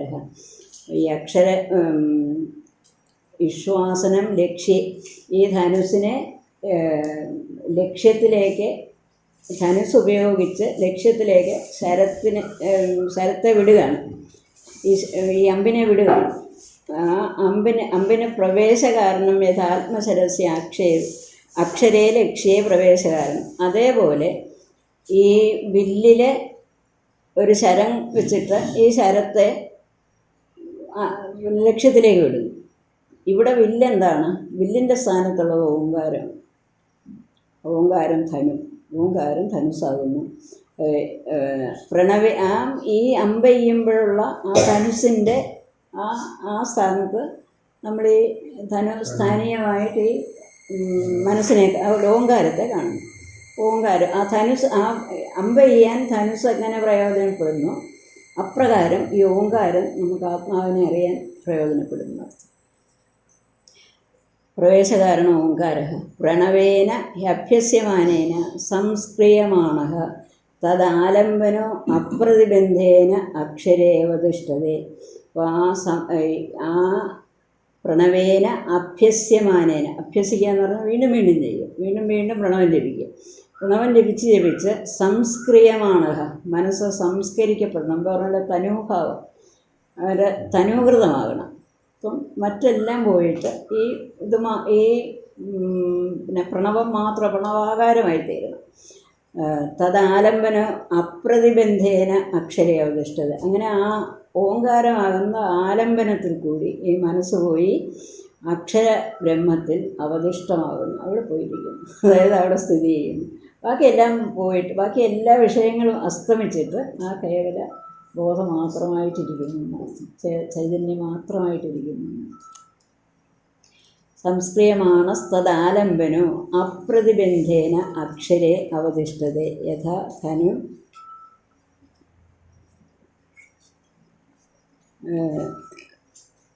ധനുഷാ ഇഷുലക്ഷ്യ. ധനുവിൽ നിന്നും ഇഷു പോയി ലക്ഷ്യത്തിൽ തറയ്ക്കുകയാണല്ലോ. അപ്പോഴല്ലേ അത് പ്രയോജനപ്പെടുന്നു. അപ്പോഴല്ലേ നമ്മുടെ ഇത് വേദനിക്കുക എന്ന് പറയുന്നത് നടക്കുള്ളൂ, വേദന നടക്കും.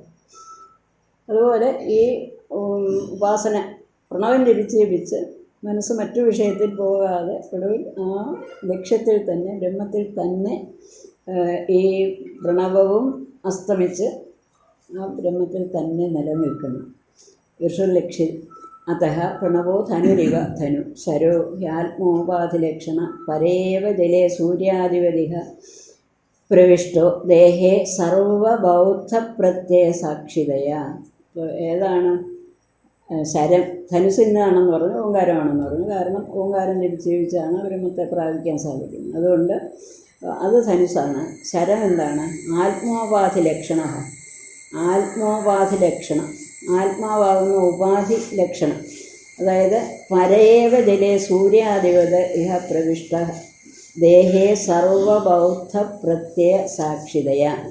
ആത്മോപാധി ലക്ഷണ പരേവ ജലേ സൂര്യാധിപത്. ഇപ്പം ഈ ജലത്തിലെ സൂര്യൻ പ്രതിബിംബിക്കുന്നുണ്ട്. ഒരു പ്രതിബിംബം കാണാം, അവിടെ ഒരു സൂര്യനെ തന്നെ നമ്മൾ കാണുന്നുണ്ട്. നല്ല വെള്ളമാണെങ്കിൽ, കലങ്ങാത്ത തെളിഞ്ഞ വെള്ളമാണെങ്കിൽ ഒരു സൂര്യനെ തന്നെ നമ്മളവിടെ കാണുന്നു. ആ സൂര്യൻ നല്ലപോലെ പ്രകാശിക്കുകയും ചെയ്യുന്നു. അതുപോലെ എത്രമാത്രം നമ്മുടെ അന്ധകരണം നല്ല നിർമ്മലമാണോ അപ്രകാരം ഈ ആത്മാവ് അവിടെ പ്രതിബിംബിക്കും. അപ്പോൾ നല്ല നിർമ്മലമായി, അതായത് മനസ്സിൻ്റെ നിർമ്മലത എന്ന് പറഞ്ഞ വിഷയമില്ലാതിരിക്കുകയാണ്. ആ ഒരു വിഷയമില്ലാത്ത ആ അന്ധകരണത്തിൽ ഈ ആത്മാവ് സലക്ഷണം പ്രതിബിംബിക്കും. സലക്ഷണമായിട്ട് അവിടെ പ്രതിബിംബിച്ചിരിക്കും. സർവബൗദ്ധ പ്രത്യയ സാക്ഷിതയ. അപ്പം ആയിരിക്കുന്ന ആ പ്രതിബിംബം എന്ന് പറയുന്നത് സർവബൗദ്ധ പ്രത്യയ സാക്ഷിത. ബുദ്ധിയിലുണ്ടാകുന്ന ഓരോ ബുദ്ധിയുടെ ഉണ്ടാകുന്ന ഓരോ അറിവുണ്ടല്ലോ, ആ അറിവിൻ്റെ എല്ലാം സാക്ഷിയായിട്ട്.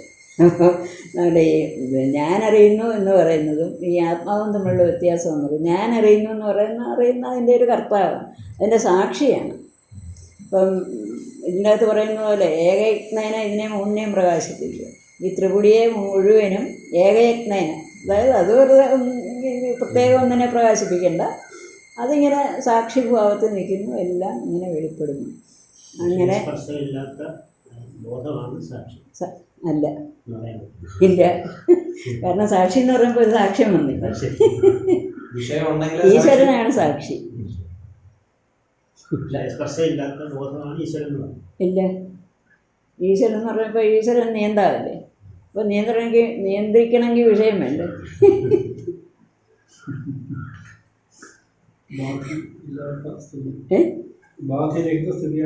ഉപാധിരഹിത എന്ന് പറയുമ്പോൾ ഈശ്വരൻ എന്ന് പറയത്തില്ല. ഈശ്വരൻ എന്ന് പറയുകയാണെങ്കിൽ ഈശ്വരൻ നിയന്ത്രിക്കണം. നിയന്താവിനെയാണ് ഈശ്വരൻ എന്ന് പറയുന്നത്. അപ്പോൾ ആ നിയന്താവിനെ നിയന്ത്രിത്വം ഇല്ലാതാകണമെങ്കിൽ ആ ഉപാധിയും എന്തിനെ നിയന്ത്രിക്കുന്നോ അതും ഇല്ലാതാകണം. അപ്പോൾ നിയന്താവില്ല, കേവലബോധം അല്ലേ. ഈശ്വരൻ എന്ന് പറയുമ്പം നമ്മൾ കൂടസ്ഥ സാക്ഷി എന്നൊക്കെ പറയുന്നു. കൂടസ്ഥ സാക്ഷി എന്ന് പറയുമ്പം സാക്ഷി ഈ ഒന്നുമില്ല എന്നുള്ള അറിവിനെ അറിയുന്നുണ്ടല്ലോ, അതിൻ്റെ സാക്ഷിയാണല്ലോ. ഇവിടെ ഒന്നും പ്രകാശിക്കുന്നില്ല എന്നുള്ളതിൻ്റെ സാക്ഷിയാണ്. അതേസമയം ഒരു ബോധം ഉണ്ടായ ഒരാളോട് അറിയാനൊന്നും ഇല്ല എന്നറിയും. അപ്പോൾ പിന്നെ സാക്ഷിത്വം ഇല്ല. ഈ ഉറക്കത്തിലുള്ള വ്യത്യാസം അതായി. ജ്ഞാനി ഉറങ്ങും, അജ്ഞാനി ഉറങ്ങും. ജ്ഞാനി ഉറങ്ങിയാൽ അവിടെ നമ്മളിതിൽ കഴിഞ്ഞ ഉപനിഷത്തിലല്ലേ വിളിച്ചത് അഹരഹ ബ്രഹ്മഗമേരി. അപ്പം അങ്ങനെ ഒരവസ്ഥയാണ് ജ്ഞാനി മനസ്സിലാക്കും. അജ്ഞാനി ഞാൻ ഉറങ്ങിപ്പോയി എന്ന് മനസ്സിലാക്കും. ഉറങ്ങിപ്പോയ അജ്ഞാനിക്ക് സാക്ഷിയുണ്ട്, അതിനെ അജ്ഞാനത്തെ പ്രകാശിപ്പിച്ച സാക്ഷി. മറ്റേത് സാക്ഷ്യരഹിതമായ ബോധം മാത്രമാണെന്നത്. പിന്നെ നാരായണീയത്തിൽ പറയാം വാചകം പഠിക്കാൻ നല്ല രസമാണ് വേദാന്തത്തിൽ, പക്ഷെ അനുഭവം വരുന്നത് വളരെ കുറവാണ്. വേറെ വഴിയില്ല. അന്യപന്ഥ എന്നായ വ്യക്തിയത്. ദേഹേ സർവബൗദ്ധപ്രത്യയ സാക്ഷിതയ സ ശര ഇവ സ്വാത്മന്യേവ അർപ്പിതോ അക്ഷരേ ബ്രഹ്മണി അതഃ ബ്രഹ്മ തല്ലക്ഷ്യമിച്ചത്. അത് ശരം ഇവ സ്വാത്മന്യേവ അർപ്പിതോ അക്ഷരേ. ഈ ഈ അർപ്പിതം എന്തിനെ ആശ്രയിച്ചാണ് ഈ ജീവൻ ഇരിക്കുന്നത്? ഈ പറഞ്ഞ ജീവനാണ് ശരം എന്ന് പറഞ്ഞത്. അപ്പോൾ അതാരെ ആശ്രയിച്ചായിരിക്കുന്നു? ആത്മാവിനെ ആശ്രയിച്ചു, തന്നെ ആശ്രയിച്ചായിരിക്കുന്നു. അതാണ് വാസ്തവത്തിൽ താൻ എന്നുള്ളതിൻ്റെ ലക്ഷ്യം. അതിനെ ആശ്രയിച്ചാണ് ഈ ജീവനും ഇരിക്കുന്നത്. ജീവൻ പ്രതിബിംബമാണെന്ന് പറഞ്ഞത്. അപ്പം ബിംബത്തെ ആശ്രയിക്കാതെ പ്രതിബിംബമാണ്. അപ്പം സ്വാത്മന്യേവ അർപ്പിത അക്ഷരേ, താൻ ഏതൊരു ആത്മാവിലാണോ സ്വാത്മന്യേവ അർപ്പിത അക്ഷരേ ബ്രഹ്മണി അതഃ ബ്രഹ്മ ലക്ഷ്യം. അപ്പോൾ തൻ്റെ ആത്മാവ് എന്നുള്ള അതിലാണ് സർവസ്വവും സമർപ്പിതമായിരിക്കുന്നത്. അപ്പം ആ ആത്മാവാണ് ലക്ഷ്യം. അത് തന്നെയാണ് ബ്രഹ്മ ലക്ഷ്യം വെച്ചത്. ലക്ഷ്യ ഇവ മനസ്സമാധി സുഖി ആത്മഭാവേന ലക്ഷ്യമാണത്വാത്. അപ്പം മനസ്സിനെ സമാധാനിപ്പിക്കുക എന്ന് പറഞ്ഞാൽ സമാധി, എല്ലാ വിഷയങ്ങളിലും പിൻവലിക്കുക. അങ്ങനെ പിൻവലിക്കുന്ന ആൾ ആത്മഭാവേന ലക്ഷ്യമാണത്വാത്. എല്ലാത്തിനെയും പിൻവലിച്ച് എവിടെ ഇരിക്കുന്നത്? ഇപ്പോൾ നമ്മൾ ഇതിനകത്ത് പഠിച്ചതല്ലേ, എല്ലാ വിഷയങ്ങളിൽ നിന്നും ഉപരമിച്ചു. ഈ യോഗസേവ കൊണ്ടല്ല, യോഗാനുഷ്ഠാനം കൊണ്ടെല്ലാത്തിൽ നിന്നും ഉപരമിച്ചു. അത് ഉപരമിച്ച് ആ ഒരു അന്ധകരണം എവിടെയാണ് ഇരിക്കുന്നത്? എത്ര ഓപനങ്ങൾ, എന്തിലേക്കാണ് എവിടേക്കാണ് ഉപരമിക്കുന്നത്? ഉപരമിക്കുന്നത് ആത്മാവിലേക്കാണ്, ആ ബോധത്തിലേക്കാണ്, അധിഷ്ഠാനത്തിലേക്കാണ് ഉപരമിക്കുന്നത്. അപ്പോൾ അവിടെ അധിഷ്ഠാനം ഉണ്ടെന്ന് നമ്മൾ അറിയുന്നില്ല. പക്ഷെ അപ്പോൾ അധിഷ്ഠാനം ഈ യോഗിക്കറിയാം. അപ്പോൾ ആ യോഗിക്ക് അത് സമാധി അനുഭവമാകും. അതുപോലെ അതിനെ ലക്ഷ്യമാണത്വം, അതിനെ ലക്ഷീകരിച്ച് ഈ മനസ്സിനെ സമാധാനിപ്പിക്കണം. തത്രൈവം സത്യം അപ്രമത്തേന ബാഹ്യവിഷയോപലബ്ധി തൃഷ്ണ പ്രമാദവർജിതേന. ബാഹ്യവിഷയോപലബ്ധി തൃഷ്ണ പ്രമാദവർജിതേന. ബാഹ്യവിഷയം കിട്ടണം, ഉപലബ്ധി, ബാഹ്യവിഷയങ്ങൾ നമുക്ക് ലഭിക്കണം എന്നുള്ള തൃഷ്ണ ഉണ്ടാകുന്നത്. തൃഷ്ണ പ്രമാദ വർജിതേന, പിന്നെ ബാഹ്യവിഷയങ്ങളിലേക്ക് മനസ്സ് പോകാതെ ചുരുക്കം. വർജിതേന സർവതോ വിരക്തേന ജിതേന്ദ്രിയേണ ഏകാഗ്രചിത്തേന വേദ്ധവ്യം ബ്രഹ്മ ലക്ഷ്യം. ആ ബ്രഹ്മത്തിലേക്ക് ബ്രഹ്മമാകുന്ന ലക്ഷ്യത്തിലേക്ക് ഈ മനസ്സിനെ എത്തിക്കണമെങ്കിൽ മനസ്സ് എങ്ങനെ ഇരിക്കണം? അപ്രമത്തേന ബാഹ്യവിഷയോപലബ്ധി തൃഷ്ണാ പ്രമാദ വർജിതേന. ബാഹ്യവിഷയങ്ങളെ ഉപലബ്ധി നമുക്ക് ലഭിക്കുക, ബാഹ്യവിഷയങ്ങൾ വേണം എന്നാഗ്രഹിക്കുക. തൃഷ്ണ വർജിതേന, ഒരു പ്രമാദവുമില്ലാതെ ഒരു വിഷയങ്ങളെയും ആഗ്രഹിക്കാതെ സർവ വിഷയങ്ങളിൽ നിന്നും വിരക്തനായി ജിതേന്ദ്രിയേണ ഏകാഗ്രചിത്തേന വേദ്ധവ്യം. ഏകാഗ്രമായ മനസ്സുകൊണ്ട് ഒരു വിഷയത്തിലും പ്രവേശിക്കാതെ ഏറ്റവും വിരക്തമായി ഏകാഗ്രമായിരിക്കുന്ന മനസ്സുകൊണ്ട് ഇതിനെ വേദിക്കണം. പിന്നെ അതിനെപ്പറ്റി ചിന്തിക്കണം. ആ വിഷയത്തിലേക്ക് വിഷയം പോയാൽ മതി, അപ്പം ഇതാണെന്ന് അറിയണം നമ്മൾ. യഥാ ശരസ്യ ലക്ഷൈകാത്മത്വം ഫലം ഭവതി യഥാ ദേഹാദ്യാത്മപ്രത്യയ തിരസ്കരേണ അക്ഷരൈകാത്മത്വം ഫലം ആപാദയേതിത്യർത്ഥം. യഥാ ശരസ്യ ലക്ഷ്യൈകാത്മത്വം, ലക്ഷ്യവുമായി ഏകാത്മത ഉണ്ടാകുക, അതായത് അതായി തീരുക. ഇപ്പോൾ ഈ ശരം ചെന്ന് അതിലിരിക്കുക. അപ്പോൾ അത് ഭൗതികമാണ് പറയുന്നത്, അതുകൊണ്ട് അത്രയും വ്യത്യാസം കാണും. പക്ഷേ ഏകാത്മത്വം എന്ന് പറഞ്ഞാൽ അതായിട്ട് തീരുക. അങ്ങനെ അതായിരിക്കണം ഫലം. യഥാ ദേഹാദ്യാത്മപ്രത്യയ തിരസ്കരണേന ദേഹം, ഇന്ദ്രിയങ്ങൾ മുതലായവയൊക്കെ എൻ്റേതാണ്, ഞാനാണ് എന്നുള്ള ഒരു അഭിമാനത്തോടു കൂടിയാണല്ലോ ഇരിക്കുന്നത്. അതിനെ തിരസ്കരിച്ചിട്ട് അക്ഷരൈകാത്മത്വം, ഈ അക്ഷരസ്വരൂപമാണ് തൻ്റെ യഥാർത്ഥ സ്വരൂപം എന്ന് ഫലം ആപാദയ എന്നുള്ള ഫലമാണ് ഈ ഒരു ഉപാസന കൊണ്ട് കിട്ടുന്നത്, പ്രണവോപാസന കൊണ്ട് അതാണ് കിട്ടുന്നത്. ആ പ്രണവമാകുന്ന സെൻസിൽ ജീവനാകുന്ന ആ സ്ഥലത്തെ വെച്ചിട്ട് ബ്രഹ്മമാകുന്ന ലക്ഷ്യത്തിലേക്ക് കൊടുക്കണം. അതായത് ഈ ചെറിയ ബോധത്തെ ആ എന്താണ് ഒരു പദ്യമുണ്ടല്ലോ ഇതിൻ്റെ അകത്ത്, ഭഗവദർശനം ഒഴിഞ്ഞു വയ്ക്കുന്ന അതല്ലെന്ന് തോന്നുന്നു. അപ്പം അത്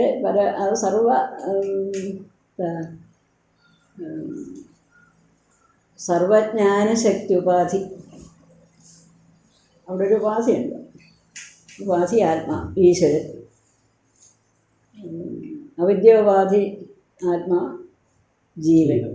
അപ്പം ഈ ജീവൻ എന്ന് പറയുന്നത് അവിദ്യ അല്പമുള്ളൂ. അത് ഉപാസന കൊണ്ട് ആ ഈശ്വരൻ അപ്പോൾ ഈ ജീവനില്ലല്ലോ, ജീവഭാവം പോയിട്ടല്ലേ ഈശ്വരൻ്റെ മറന്നിട്ടല്ലേ, ഞാനെന്നുള്ളത് മറന്നിട്ടാണ് ആ ഈശ്വരഭാവത്തിലെത്താൻ പറ്റും. അപ്പോൾ അവിടെ ചെല്ലുമ്പം അറിയാം ഇതാണ് സത്യം. അപ്പം ആത്മാവിലേക്ക് ഈശ്വരൻ വരെ പോയിട്ട് അത്രയും നമ്മൾ ചിന്തിക്കുകയാണെങ്കിൽ അവിടെ വരെ ചെല്ലുള്ളൂ. അപ്പോൾ അവിടെ ചെന്നിട്ട് ഇതാണ് സത്യം എന്ന് തിരിച്ചറിയണം. ഈ വേദപ്രമാണം കൊണ്ട്, ഉപനിഷത്ത് പ്രമാണം കൊണ്ട് തിരിച്ചറിയണം. അവിടെ അവിടെ ഈ പ്രകാശിച്ചിരുന്നു, ഇതുവരെ ഇതെല്ലാം പ്രകാശിച്ചിരുന്നു, എല്ലാം അടങ്ങിക്കഴിഞ്ഞപ്പം അതാണ് ആ അഖണ്ഡാകാര വൃത്തിയും അടങ്ങണം. അതോടെ അടങ്ങിക്കഴിയുമ്പോൾ പ്രകാശിക്കുന്നയാകുന്നു. അതാണ് ശരിയായ ആത്മസ്വരൂപം, അതാണ് ബ്രഹ്മ. അത് തന്നെയാണ് ബ്രഹ്മം. അതിന് ഈ ബ്രഹ്മൈക്യം അപരോക്ഷമായിട്ട് സാക്ഷാത്കരിക്കണമെന്ന് പറയുന്നു. അപ്പം ഈശ്വരനെ ആത്മഭാവേനെ അറിയണമെന്ന് ശങ്കരാചാര്യ എല്ലായിടത്തുണ്ട്. അതിന് ദൃശ്യമായിട്ടല്ല അറിയേണ്ടത് ഈശ്വരൻ.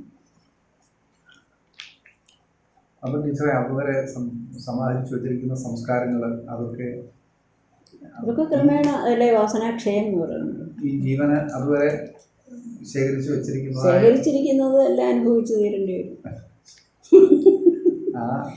ആ സംസ്കാരങ്ങൾ ഇത് രണ്ടും കൂടെ നടക്കും. ഇത് തീരുകയും ചെയ്യും, മറ്റേത് കൂടുകയും ചെയ്യും. പുണ്യ സംസ്കാരം സാത്വിക സംസ്കാരങ്ങളാണെങ്കിൽ പോലും സംസ്കാരം എന്ന നിലയിൽ അത് അനുഭവിക്കണം. പുണ്യമാണെങ്കിൽ സൽഫലങ്ങൾ അനുഭവിക്കണം, സുഖം അനുഭവിക്കണം, അല്ലെങ്കിൽ ദോഷം അനുഭവിക്കണം. എന്താണേലും പ്രവൃത്തി ചെയ്തോ ഫലം അനുഭവിക്കണം. നല്ല പ്രവൃത്തിയാണെങ്കിലും ചീത്ത പ്രവൃത്തിയാണെങ്കിലും. അപ്പം നമ്മൾ ഈ മറ്റേ ആധ്യാത്മികമായിട്ടുള്ള പ്രവർത്തിക്കുമ്പം അത് ആ സംസ്കാരം ഇതിനേക്കാളും മുകളിൽ വരുമ്പോൾ, ഇതിനേക്കാളും ബലപ്പെടുമ്പോൾ ഈ പുണ്യഭാവങ്ങൾ അനുഭവിച്ചുകൊണ്ട് തന്നെ നമ്മുടെ ഇതനുഭവിക്കാതിരിക്കാൻ പറ്റത്തില്ല. ഇത് അനുഭവിച്ചുകൊണ്ട് തന്നെ നമ്മുടെ ബുദ്ധി അങ്ങോട്ട് അതിലേക്ക് പ്രവർത്തിച്ച് ഇതാണ് സത്യം എന്ന് പറയുമ്പോൾ, സത്യം എന്ന് പറഞ്ഞാലും പ്രാർത്ഥന ഉണ്ടെങ്കിൽ കുറച്ചുകൂടി ജീവിച്ചു. അപ്പോൾ പിന്നെ ഈ ഇദ്ദേഹത്തിനെ പാമ്പ് ഒന്നും കടിച്ച് അറിഞ്ഞു പോലും ഇല്ലെന്നല്ലേ ഭാഗം എന്ന് പറഞ്ഞാൽ അങ്ങനെ ഒരു കഥ എടുക്കാം. ഓം ഭദ്രം കർണേ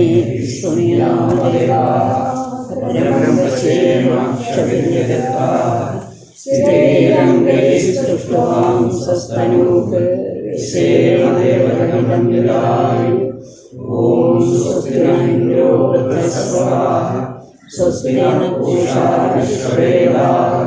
സ്വസ്തി നസ്താക്ഷ്യോ അരിഷ്ടനേമിः സ്വസ്തി നോ ബൃഹസ്പതിർദധാതു